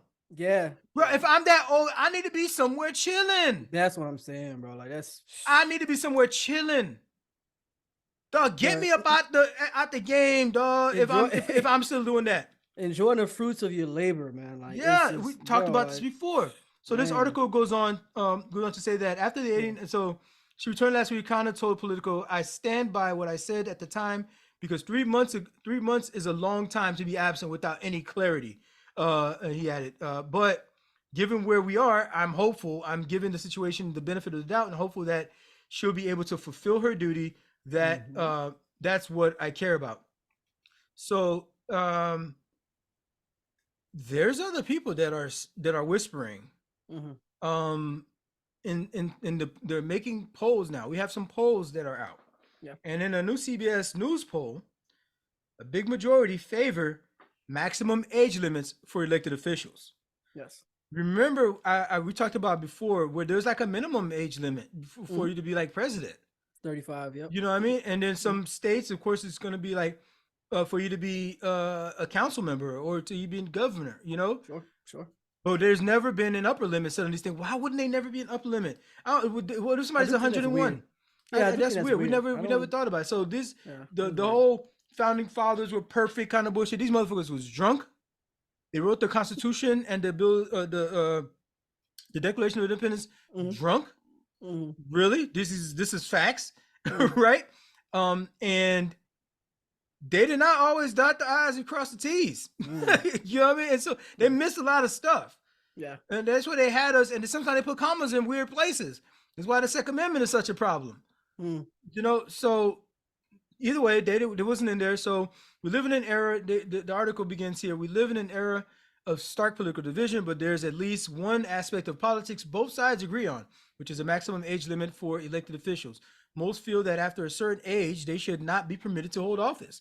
I concur. There isn't just agreement across political lines, but across demographic groups like age as well. Young and old, including seniors, favor maximum age limits for elected officials. Yes. And far more Americans believe additional young people in elected office would be a positive for U.S. politics than a negative. When they say younger, when they say younger, though, you know, I mean, younger is I guess you could say subjective, but when you look at the population of Congress now, you know what I mean, it's like the median age is 55 or 60, right?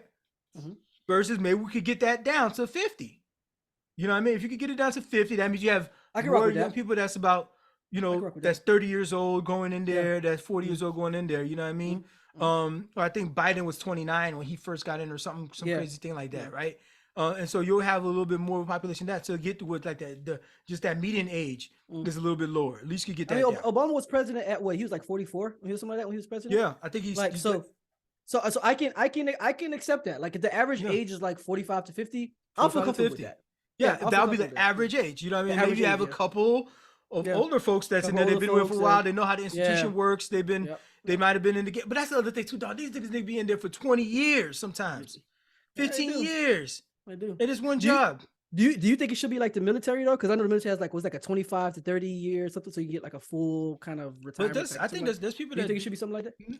I don't know if it should be like the military because these elected offices hold. you could have somebody. I would hate to have somebody in there for that's like really fucked up. That to have incumbency on their side, and you just stay there for like 25 years.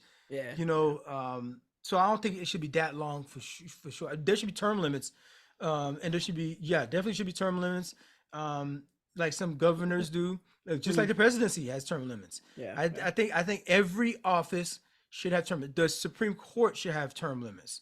I think it's wild to think that we can have somebody that has a position for life, and the Supreme Court is a particular wild one because they don't even get elected. These boys see get that's in yeah, because they get appointed. Yeah, that's and which is largely based on obviously the political party that has the power to do that and all that. But it's funny. It's interesting because even when I think about that, like with the lifetime appointments on the Supreme Court, you know, I'm not really sure.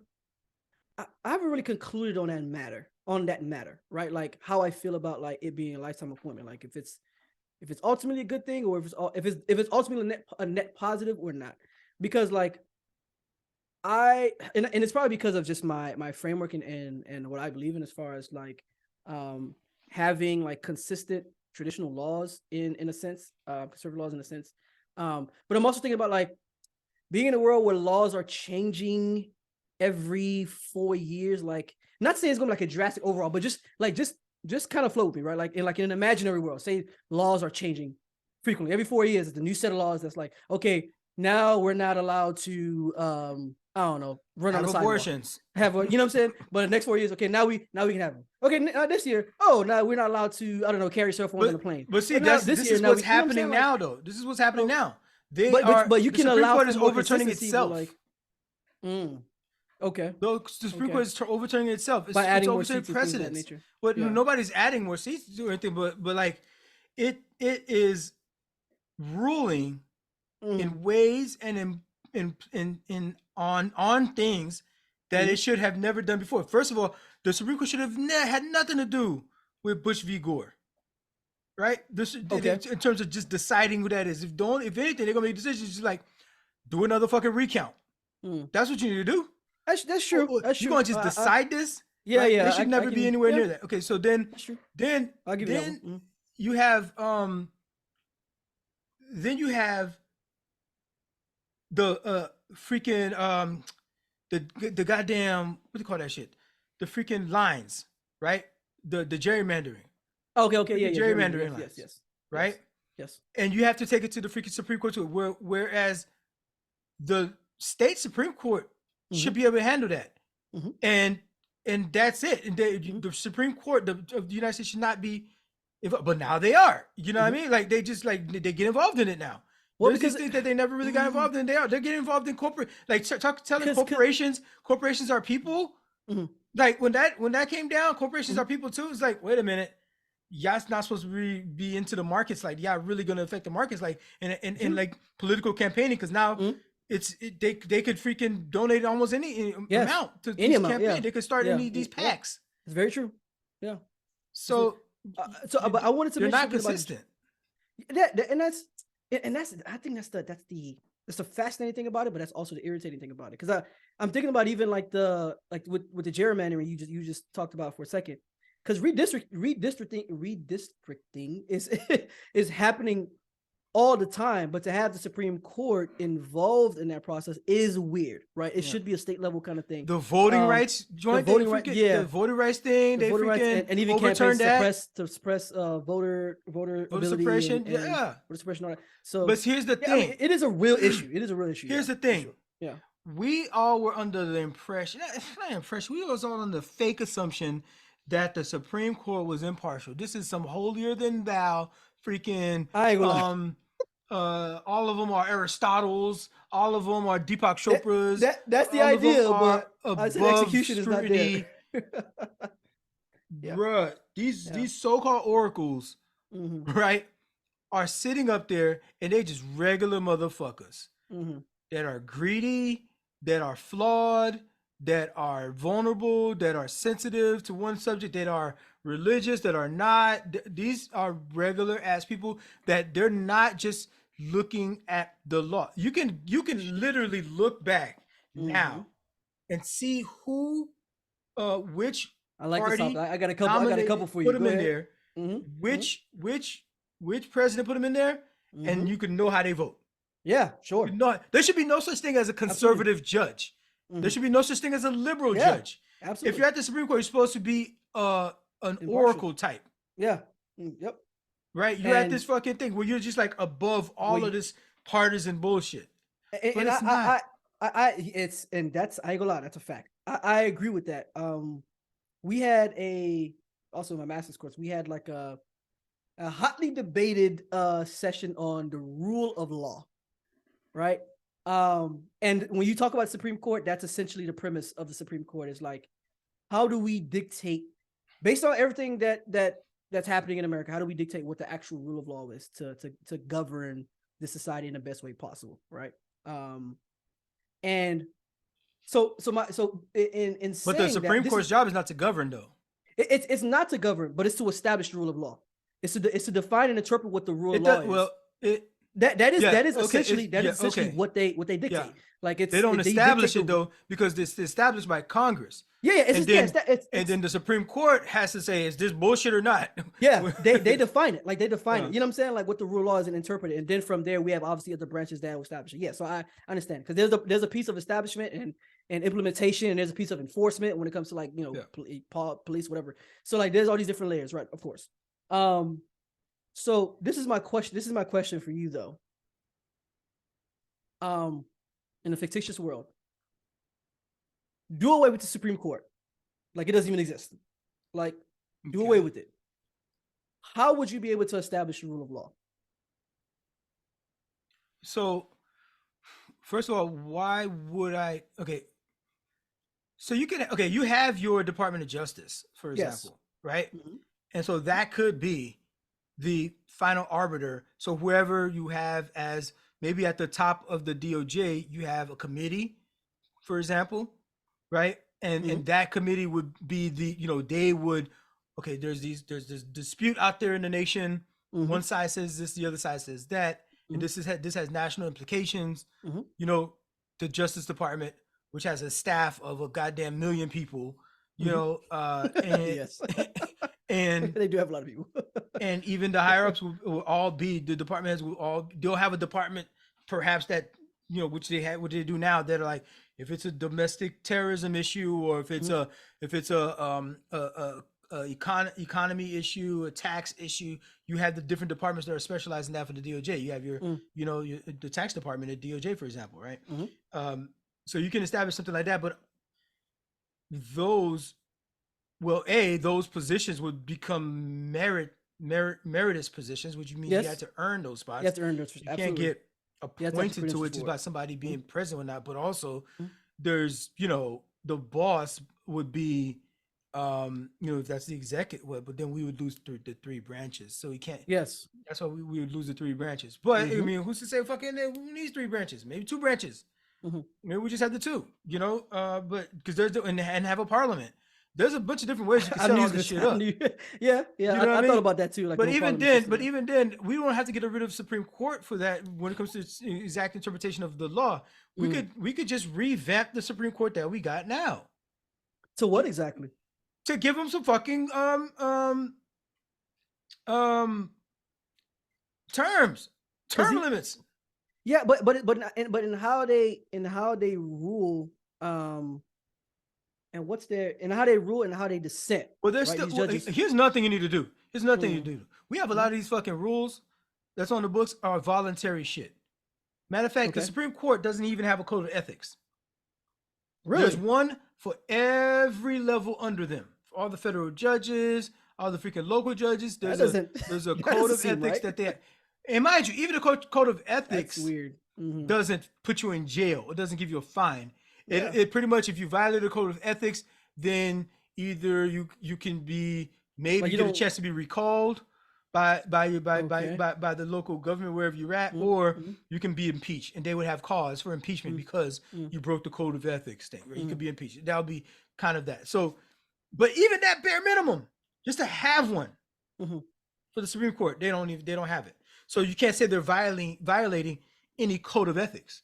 When Clarence Thomas is literally a fancy raccoon, a personal fancy raccoon. That guy, bro. for this billionaire, he don't have to report any of that really to, I mean, there's legal stuff that he's supposed to report. I don't know if the IRS can figure their shit out and freaking actually freaking indict him for that. It's a sitting, that's never happened before. But these fucking conservatives love making precedents. You know what I mean? You indict a sitting justice on the Supreme Court. You know what I mean? Like, we might need to find out, right? But let's get back to some of these statistics on the age limit thing. We could wrap this part up. Yeah. That so here's some of the not statistics. This is polling, right? Yeah. Which is different from statistics, but they use statistics to extrapolate these sort of numbers. Sure. First question: should there be maximum age limits for elected officials?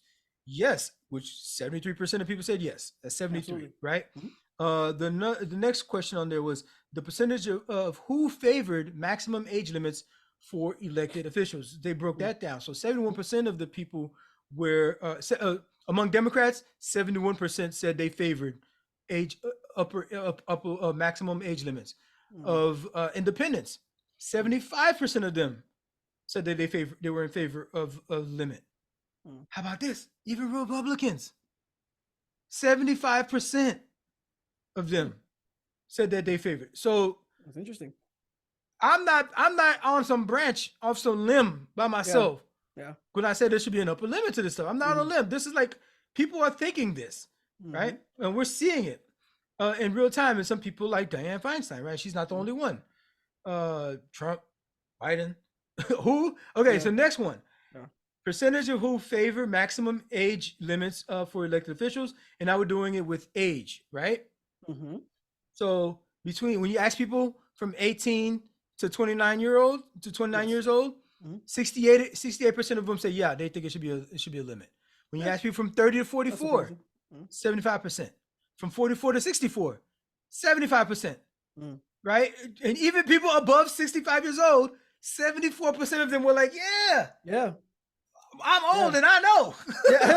Yeah. And I know. Yeah. I know how that be. You need to get up out of there. Yeah. Right? And I'll wrap this baby up. I said here. So what is that age limit? And the consensus generally is around 70. Yeah, it's around 70. I think that's fair. I'll be gracious. I'll give you 75. I'll give you 75. I like 70. I like 75. 75. You know what I mean? But you're gonna get some pushback. You're gonna get pushback. But sure. I think 75. I could win a couple of people over. It's called politicking, my man. Yeah. No, I got you. I got you.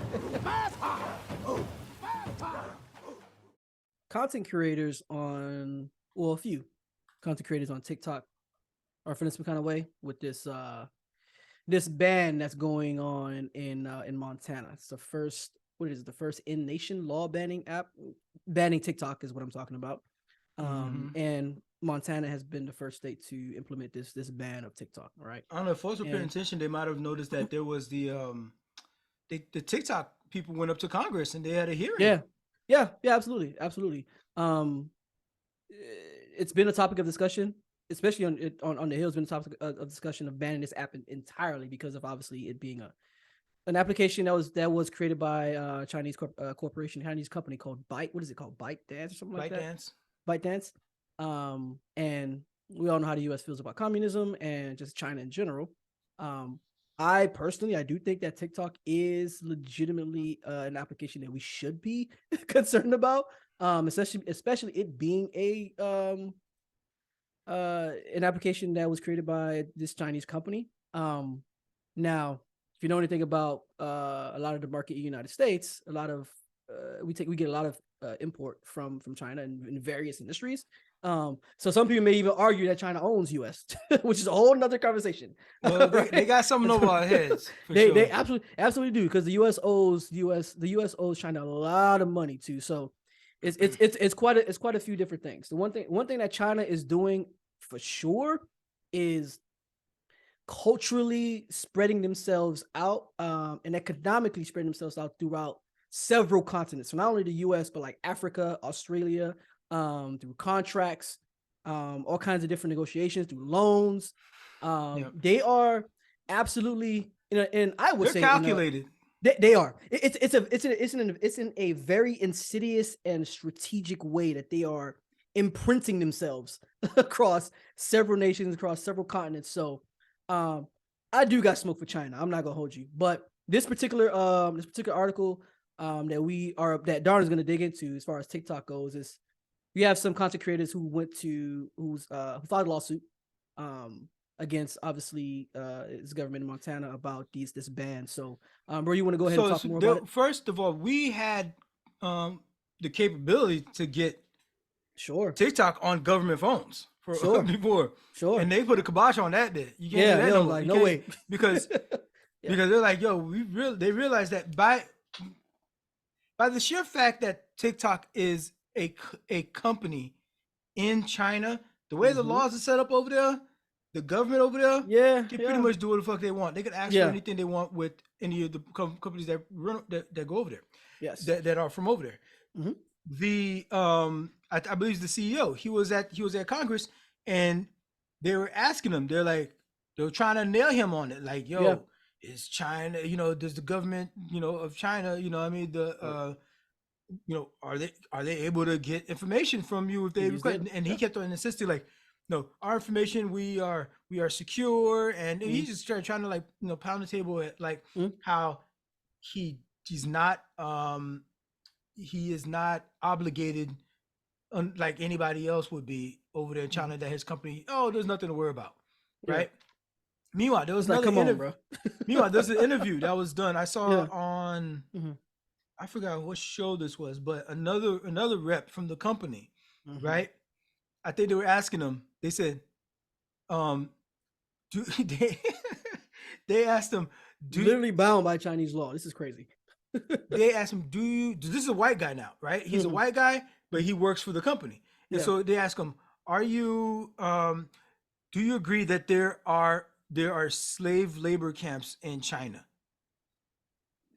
And he was like, I'm here to discuss TikTok and what we're supposed to be doing here. You better answer it that way. I'm not a politician, and I'm not. Right? And he's like, wait a minute, but like, you then, if China doesn't run your company, or China doesn't own your company on the back end, why can't you just answer that question? You've been there, right? Surely know the news about the region. Sure. Are there slave labor camps in China? He goes, those are the things for politicians to sort out. I'm not here because of what the government may be doing over there. Like the nigga was tap dancing on that. Already know. But he was tap dancing. It's like, so this is the TikTok person that's just nothing to do with me. not saying anything bad about China at all. That China's doing anything. And so, but like, and then the other guy he's not saying nothing bad about China, but he just keeps defending his own company. He's like saying, no, we're a secure company, just like anybody else. Nobody else is getting the scrutiny. He's like pointing over that way. But the concept of banning TikTok is not new here. Yeah. And so one state finally actually went ahead and did it. The federal government ain't gonna do it because they still trying to figure out how to get the app on their phones, because they freaking 80 something years old. Yeah. Right. And so hopefully somebody can help Diane figure that one out, how to get to where she can vote on what we're going to do with this TikTok bill that's going to be in front of her desk. So in Montana here, this is written up in the AP, 5 TikTok content creators have filed a lawsuit seeking to overturn Montana's first in the nation ban on the video sharing app, arguing that the law is an unconstitutional violation of free speech rights. The Montana residents also argued in the complaint filed in federal court this was last Wednesday, without public notice, that the state doesn't have any authority over matters of national security. Because again, remember, this was a national security concern. This is why they had the hearing in Congress, right? Yes. And this is why the government is not allowing it on their phones, right? Republican Governor Greg Guinefort signed a bill into law Wednesday and said it would protect Montana residents' private data and personal information from being harvested by the Chinese government. And how you do that? No way you can. There's no way you can guarantee that. Yeah, well, you could do that by like not allowing TikTok to operate in your state. That's the only way. So you don't have it, right? The ban is scheduled to take effect January. There's a way around it though, but we'll get to it. January 1, 2024. The law takes the broadest possible approach to its objective, restricting and banning the protected speech of all TikTok users in Montana to prevent the speculative and unsubstantiated possibility that the Chinese government might direct TikTok Incorporated or its parent to spy on some Montana users. This was also part of the complaint, right? And so TikTok is arguing that the law infringes on people's First Amendment rights. So TikTok is also, of course, on board there because they want as much users as possible. Yeah. Now, we kind of use TikTok for the show, as it stands, as it's still a platform that's allowed. And I come across these profiles. There's a lot of people that's built up a living. They make a living. Yeah. On TikTok now. They've some people have amassed like generational wealth. Yeah. You know what I mean? For themselves. They've done well. Some people have been exploited too. So that's, there's bad that's also sides true to that too. Yeah. But there's some Montana content creators that are gonna need a pivot. Yeah, for sure. They're gonna need a pivot, get that bit on YouTube Shorts. Yeah. Or I think Instagram has these reels and stuff now. Yeah, they're gonna have to go hard on Instagram. And have to go hard on somewhere else. Because TikTok might be up out of here. Yeah.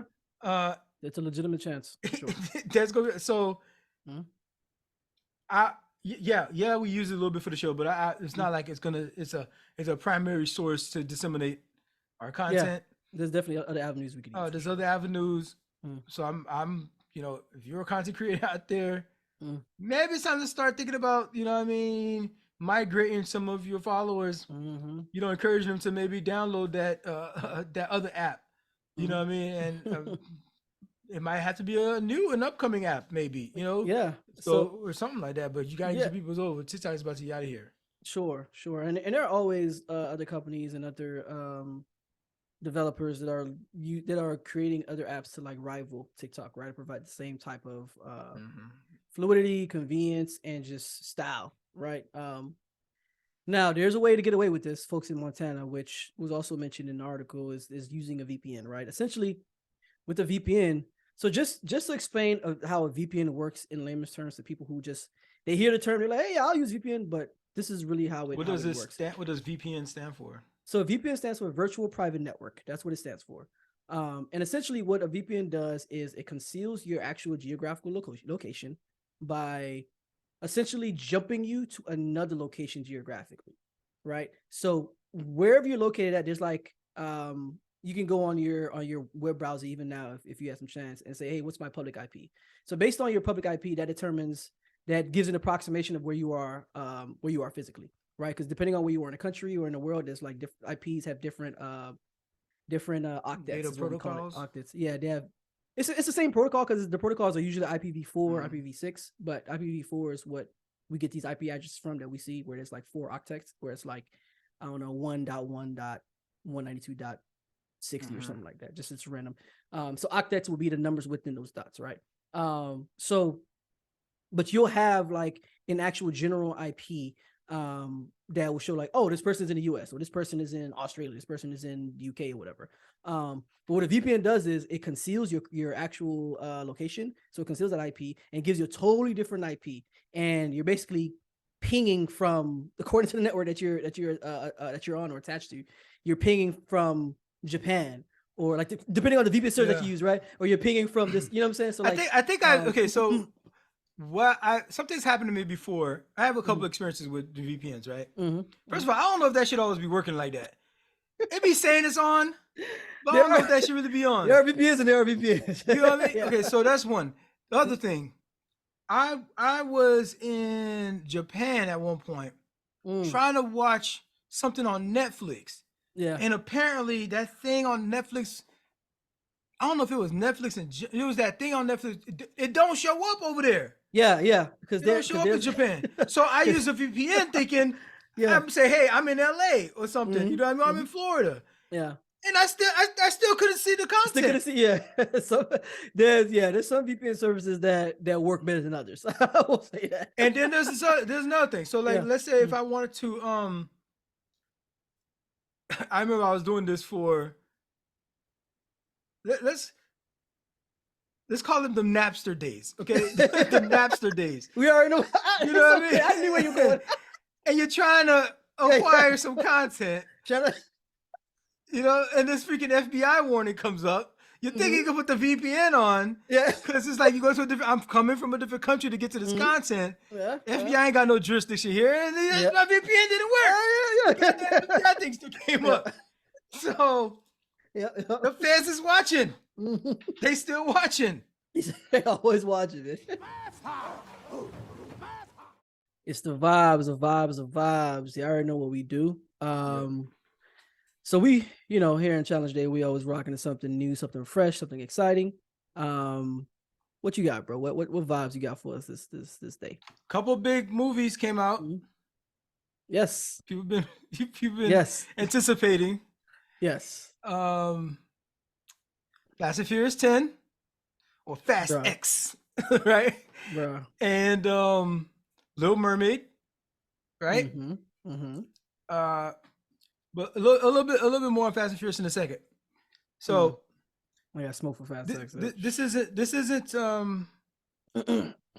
is just something I've noticed, right? And so I'm not saying this is the vibes for the weekend, but it happened to me. So I'm warning you. That Little Mermaid soundtrack, bro, is whack. I'm sorry. It's trash. It's oh my god! Did you have a different expectation for it though, bro? Yeah, why not? It's the Little Mermaid. But I mean, come on, like Jingle Jangle, that slap. Okay. Coco, that slap. You know what I mean? Moana, that soundtrack is great. Like Little Mermaid, why not? The Lion King one, you know what I mean? Like Lion King had a solid, bro. Little Mermaid. Okay, so I ain't mad at the original soundtrack for Little Mermaid when back then, not what the 90s, right? That's what it was back then. That's what soundtracks was. So it's like I ain't mad at that. Yeah, they were. Yeah. But it's 2023. How you gonna remake the same fucking album? Yeah, that's. It's the same album from the. It's weird. It's weird. Yeah. Okay, so what it could be? So I'm like, what it could be? It could maybe it's me, because this is different. This is like original score. That's kind of shit. That's strange. I thought they would definitely versus an album from the movie. For example, Guardians of the Galaxy. You can download an album, the music album that plays a lot of the songs that played during the movie, right? Like it was a bunch of 80s tracks, right? Yeah. Black Panther, right? It had a score, but it also had an album that Kendrick Lamar produced, right? And it had bangers on there, right? Which was an album, a music album for the motif of the music, right? This is all over the place. They do this all the time, right? So I'm gonna say this actually real quick with the new Transformers that's coming out. That soundtrack sounds like it might be lit. Okay, so I want to point that out. It might be right. So it might be based on what I've been hearing. Yeah. So dog, that Little Mermaid album, all they did was remake the same fucking. They did the score. They just released the score. Why release the score? Give me an album. Give me some original songs, some original tracks with the motif of the Little Mermaid stuff. Yeah. You know? Yeah. And even if you had to make it appeal to the youth, do that, but give them some good songs. Why wasn't Baby Shark on there? Like if anything, that's still like sis. Like you like paying attention. Yo, that would be crazy if Baby Shark. Why was that would be crazy if Baby Shark was on there? Not the first track on the Little Mermaid fucking song album. Baby Shark was on that. That would go crazy. Dog. They would have went wow. They would have went nuts. They would have licensed that shit, dog. They would have done numbers. Yeah, that's right? A fact. Okay, come on. So, crazy, no, so I just so disappointed, dog. That would go the crazy. one song that holds up is "Kiss the Girl." Sha la la la la la, don't see that? You know that one? Yeah. We love that. Yeah, we love that song. That song still holds up. Yeah. But that Oh dang, man! They could have give us an actual album. They did a lot of the freaking like orchestral parts and stuff like that, but they do have some songs. You know what I mean? Like, uh, Haley. Is that how you pronounce her name? Yeah, Haley. Yep, Haley. She can sing. She Really? can sing. I mean, Okay. and granted, she's singing these fucking whack ass 1995 Little Mermaid songs. Well, whack in retrospect. You know what I mean? They were slapping back then. You know what I mean? Yeah. I wanted to sang along back then. Do you think it was really her singing them joints though? Like, yeah, I think I think that was her. really- Yeah, she's credited. She's credited on the on the album. That it's her singing. She can sing, like, so her rendition of Ariel's songs, you know, is really good. dope. It's really well. She is like a vocal artist. She's a vocal artist. So but I could see that through this. I know she's put out other music before. I haven't really been into her stuff. But if judging by here, I know she can sing. It's just the content. They had to play it safe, I guess, super safe. Yeah, sure. So I would not recommend listening to the album, but I just would wish that they would actually give us an actual album. Maybe give Haley some songs on there, right? Also, random honorable mention: Dave Matthews Band came out with a new album, so they still rocking out. I listened to it; it's all right. No, it's all right. They got some good original stuff on there. So you know, give it a listen when you get a chance. What up, fam? It's Darwin, the guy that was just talking. First off, thanks for watching and supporting the show. But I got to give y'all some homework. Your challenge, if you choose to accept it, is to interact with the show. That means 1, hitting that like button because I know you like our stuff. 2, make sure you subscribe so we can swim our way up your timeline whenever we drop new content. The third thing, please share the channel with your friends. Maybe they'll learn a thing about a thing or two. Oh, last thing, we're over here talking about what y'all talking about. So go ahead and carry that conversation on into the comments. We be up in there too. You mentioned Fast and Furious earlier. Well, you mentioned Transformers. Yeah. But Fast and Furious has a dope fucking album they put out. They put out this album. It's a lot of hits on there. Now, okay. Have you seen Fast X? Actually, yes, I have. Funny you should ask. I'm gonna let you rock out with that because let me pivot real quick and say, let's talk about the movie or the film. Yo. The film that I watched in the theater. That's the theater spelled with the E at the end, right? That one. And they got the little thing over the E, right?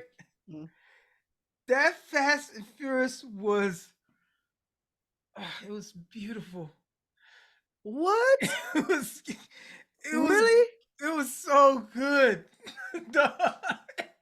Yo.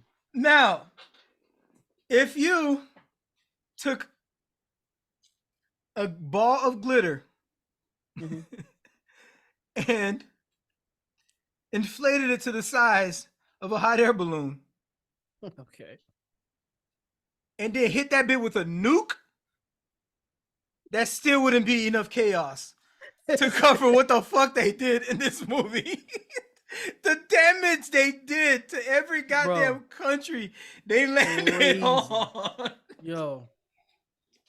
It was so absurd. Like I think I went away from because I saw it as well. I went away from it and I was thinking. Oh, you saw it?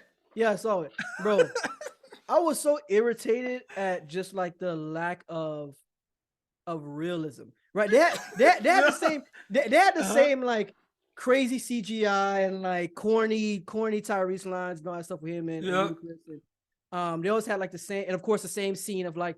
They always got to show them having a party at a drag race with all the women out there. They always got to have like the drag race. Yeah, you know what I'm saying. They always got to have. But you got it. That's the nostalgia. See, that bit hit me way different. That bit hit me like that's the nostalgia. Yeah. I know what the fuck I'm going to see. Okay, and you know, and so I gave it.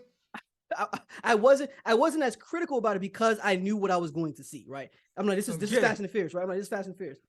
But bruh, I feel like. I can't see how you could be disappointed. Bruh. You want to see Fast X? Have you seen all the other ones? I have, but I think this is probably the most egregious one. What? This has to... Yes. It is the most egregious. This has to be the most egregious one. I agree with that. Like, That's what made it so beautiful.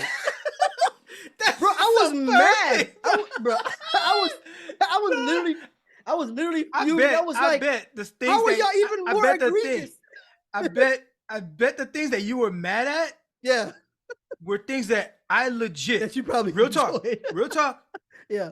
I gave it a standing ovation in the middle of the movie. Oh my wife goodness, grabbed no. me to sit me down. I was just like, that was just so wild and dumb. Yo, it was so like, bruh. It was so like. I don't want to spoil it for people, man. But I don't want to spoil it either. This is so. But bro, I was like, do we? No, fuck it. I'm gonna say this part. This, bro. I'm just saying this online. Did you hit me with the helicopter? Yo, I was. Did you hit me with the helicopter? Yo, I was literally in the movie theater like, bruh, every time something like egregious happened, I was literally like this. So I was like this. I was like, oh my, bro. Like, dog, it was great. Dog, it was the funniest movie. It should win Best Comedy. Yo. It should win Best Comedy. They should put it up. I can see you arguing that. Dog, I was laughing so hard in that theater, dog. It was just so wild to me. I was like, this is so egregious. I can't even like. I was on the edge of my seat just to see how they go. Cause here's the thing. I had to stop myself from walking out like 3 times. I ain't gonna, like I was like, I'm like, yo, this is out of control. Here's the thing. Like, I know. mm-hmm.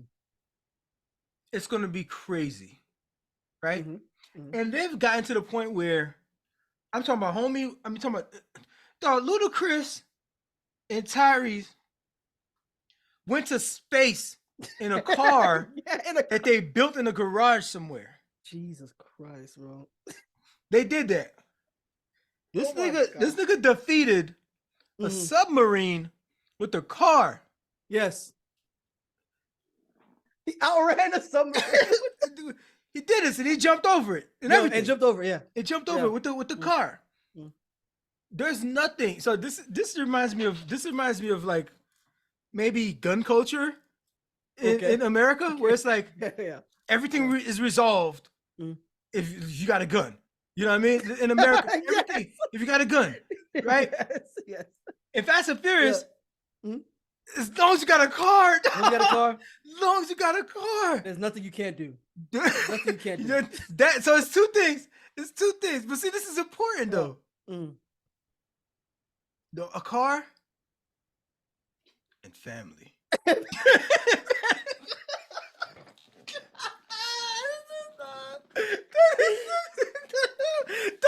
love it. I was like, there it is again. He's gonna do the thing. It was so predictable. God, yeah, it was. It was so predictable. Dog, this shit was so hilarious. From beginning to end, it was. You gotta watch it again. And maybe I'll watch it again. And look at it for what it's gonna get nominated for. And what it's gonna get nominated for Best Comedy. It's gonna get nominated. Look at it in that eye. If you look at it in that lens, bro, the shit was hilarious. So that's part of the vibe. Go check that out, right? But the album that came out was pretty good. It's a lot of songs on there. It's a 2-parter. They got the first section is more like these things are weird now because you used to have A side and B side when you had tapes, you know what I'm saying, or records. But so it's all one long list. But it's two sections to it, where one is more street hip hop, Fast and Furious motif again is a lot of street stuff, you know what I mean, gang stuff, family talk, loyalty and all that kind of stuff, So you got, these cats are making these songs. Some pretty good songs on there. I recommend checking it out. But the other half is more of a Latin flair, So you have some songs that are actually in Spanish, You have Yeah, like more, reggaeton. You got reggaeton in there as well. you got reggaeton and stuff like that there. You know, these sort of sounds and stuff that you would hear, and then the Sure. culture again that is of the motif of the movie. So I Yeah. appreciate that. It doesn't have to be the actual score of the movie, Mhm. which has like car chase scene music. You know what I mean? Yeah, yeah, yeah, Dun dun yeah. dun dun dun dun dun dun dun. You know what I mean? Or Yeah, fight one scene. thing I do remember from watching the movie, the soundtrack was fire. I ain't gonna lie. Like Yeah. watching the movie, like and listening to the sound, it was fire. So Yeah. I can So only they have a pretty good Yeah. soundtrack, good, and the album is actually good. So I recommend checking out that album. Yeah. One thing I will say seriously though about like it's weird to take something so serious from a silly exercise like the Fast and Furious franchise, Yeah, yeah. but the concept of family, Mm. right? Yeah. And when you see who comes to, you know, who got his back, right? Who got his back? Mm. Um, who comes to his defense, to come on his team when you need it the most. Mm. These are people that he has bonded with and formed a relationship along the way of this whole Yes. journey, right? Yeah. Mm. Um, Paul Walker is part of that family. You know his character, even Yeah. you know. And by this I'm slightly talking about Vin Diesel, but I'm Mm. more talking about Dom, the Yeah. character, Yeah. right? Where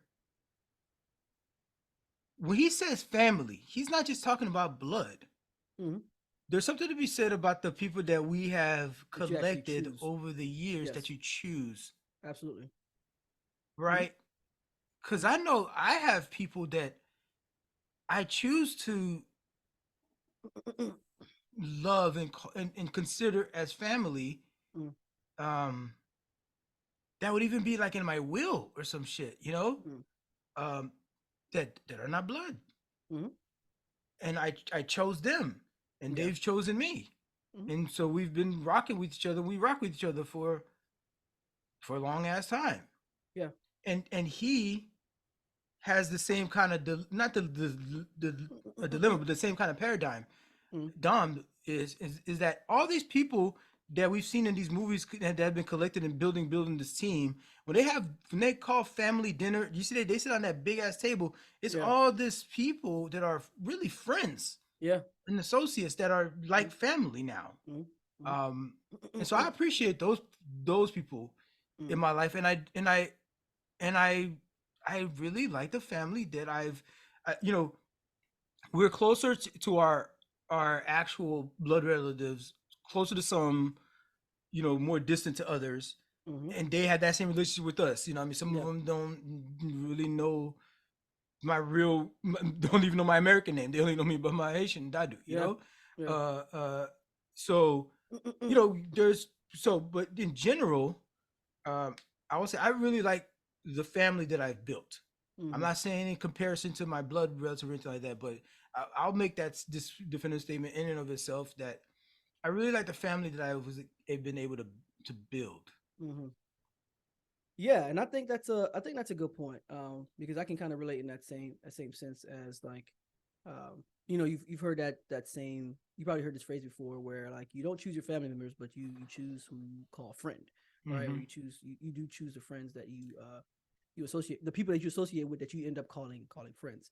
Um, and I have some friends that I met, you know, years ago. One of my good friends that I met back in what 2011 when I was at Georgetown, and I met her husband in 2015. Like we got cool in 2015, um, and we just had a great relationship just off back. And fast forward to 2023, I'm the godfather to one of their kids. You know what I'm saying? That's dope. And yeah, and I love this girl like she's my like she's my own daughter. You know what I'm saying? Which in all actuality, she kind of is. If you know, obviously, if there were something to happen, God forbid, there's something to happen to him, that's she would be. You know what I'm saying? Like, Yeah. and obviously, I'm like I would even be a part of their will and like even just taking care of her. Um, so I mean, which is a great honor as being a godfather.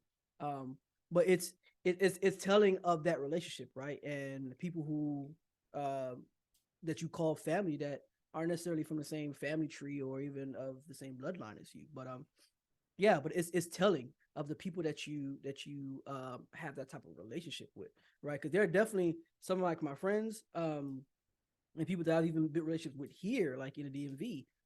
I could honestly say that I'm absolutely closest to them than I am with quite a few people in our family. Yeah. You know what I'm saying? Like, so you're right about that. Like, just that whole concept of family is something that is It's near not and it's not dear. it's not necessarily It's as not- traditional Yeah, as we thought. You know what I mean? Yeah. As it's been portrayed, as it has to be this specific Families can be nuclear built. thing. Yeah, it can Yeah. evolve. The Actually concept built, of yeah. family can evolve. And it's the people that care about you and that you care about that matter the most. So regardless of what other people might think about, you know what I mean, your circle, you know, or the direction that you should go, look to those people that have been fucking with you, man. You know what I Yeah. mean? Because like Yeah. when you're gonna get a tight spot, those people are the ones that you can, you know, Absolutely. it's particularly, you know, it's and you Absolutely. gotta be there for them too. Yeah. You know what I mean? Check on them. Yeah. You know what I mean? Don't expect that you know, oh, everybody got an answer to whenever I'm down or something like that, you know, and but you may be the first one tested. Yeah. You know, you ain't been down yet, and then it's like you still been up, and all of a sudden your boy is down. Absolutely. You have to look out and be there for them. So yeah, and there's been times where like some of these people I was just talking about as far as me, there's been times where like, yeah, I had to come through. Like they had a situation, something like that, and they were like, yo, can you help us out? Like, yeah, for sure. Like, you know, and even, and this is the important point. Even when it wasn't convenient. Yeah. Even when it wasn't convenient, there are times where I went out my way, you know what I'm saying, to look out because I value their friendship that much. And I'll say to pivot back to the fast movie here is that Dom does that. You know, he does that a lot, yeah, his friends all show up for him, but he sacrifices a lot for them too. Absolutely. Right? He sacrifices himself for them on several instances. Yeah, he puts himself in countless compromising situations, and which gives us the best action scenes. So, yeah, and the most ridiculous. So the last thing I was going to say, and I almost forgot about it, was that it's not that I know they're going to give me ridiculous. They've gone so ridiculous. Like I said, they send a car to space, they jump over submarines. Yeah. But there's a point where they can get where it's like, oh, that was just lame, because like, that's true. You know what I mean? That's it's true. like Just being extra because they've done so much already. Yeah. But something like, are they able to keep that same energy, bruh? You almost walked out that movie that says yes. They kept that same energy. Is that how you received it? There's like we either want people to love this movie or hate this movie. Yeah. That's all we want. So we just gonna go hard, bro. They was so ridiculous, dog. Like it was so egregious. Like it was the perennial Fast and the Furious movie. Yeah. Like everything that you associate Fast and the Furious was, they put all of that in this movie. All of that. And guess what? Yep. There's gonna be more. Yes, because there was a part 2. So yeah, so that's part 2. All right. The other thing I was listening to this weekend was actually this Brandy Clark album. She's a country singer, a little bit folk, a little bit country folk. Great storytelling. Hey man, why Smokey couldn't get these writers, bruh? Why I love that connection you just made. Hey, dog. That was excellent. I ain't even really need to think, but my brain just went there, bro. Because I'm listening to it, and was well timed and accurate. I'm listening to it, I'm like, oh, this is great storytelling. And you know, it's country music too, you know, so so it's not always my go-to, you know what I mean? Although I do listen from time to time, and so like it's gripping, and it's in and she's saying, she's pouring her all into these songs, and I was thinking like, but a lot of country singers though, a lot of them come from like a singer-songwriter background though. Like a lot of them are natural writers. So it makes a lot of sense. I mean, I'm sure they have ghostwriters too. She was a singer-songwriter. Yeah, you know, a lot of them are naturals. Yeah, for sure. Matter of fact, I think she's been nominated for a Tony for a play that she wrote the music for, I think. Ah, that's impressive. So that she's doing that while dropping her own album. here, and it's a self-titled album, Brandy Clark.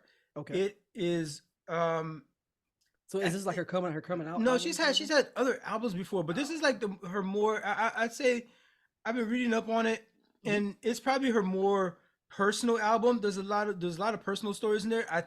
Some of the stories are pretty shocking, so I'm like, I don't know, you know what I mean? Like, will you really tell that much about yourself?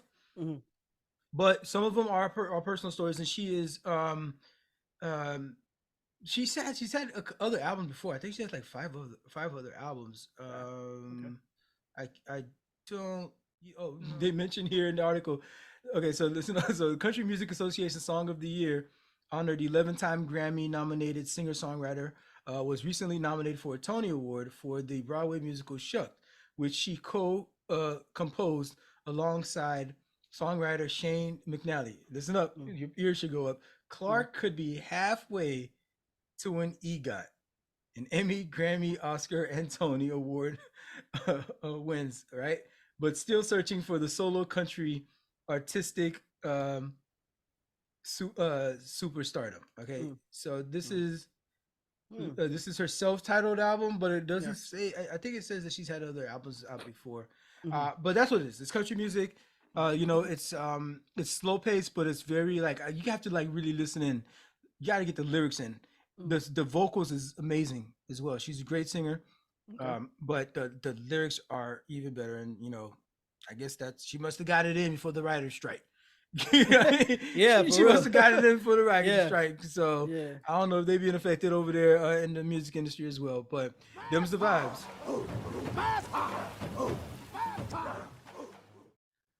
So yeah, there you have it. Them's the vibes. We covered a lot today. What we see, corporate inflation. We solved that problem, right? Yep. Right here, Challenge Day. Richard Dreyfus, Diane Feinstein. You know, we're trying to get them up out of here. We're trying to raise the alarm bell, but they can't hear us. You know what I mean? You got to pass that baton. Y'all boys need to go. Yeah, young lady and boy, go ahead and just go sail off into the sunset, bro. You know what I mean? Go chill somewhere, bro. Just go chill and hang out. Sit on a porch. You did a good job. Y'all well done. Your watch is over. Your watch is ended. Also TikTok. We tried to solve it for you. We got your VPN. You know what I mean? You know what I mean? You don't gotta turn it on. All right. And so yeah, that's it, man. We covered a lot, man. Mission accomplished. Yeah, mission accomplished. So we hope that you guys will obviously like, comment, subscribe. Check us out. We're on every social media platform that you like. That's still legal. That's still legal. And of course, it's adding another challenge day. So yeah, check us out, man. We appreciate your thoughts. You know, so let us know what you think. All right. So stay safe, guys. What are you doing? Stay dangerous. It's challenge day.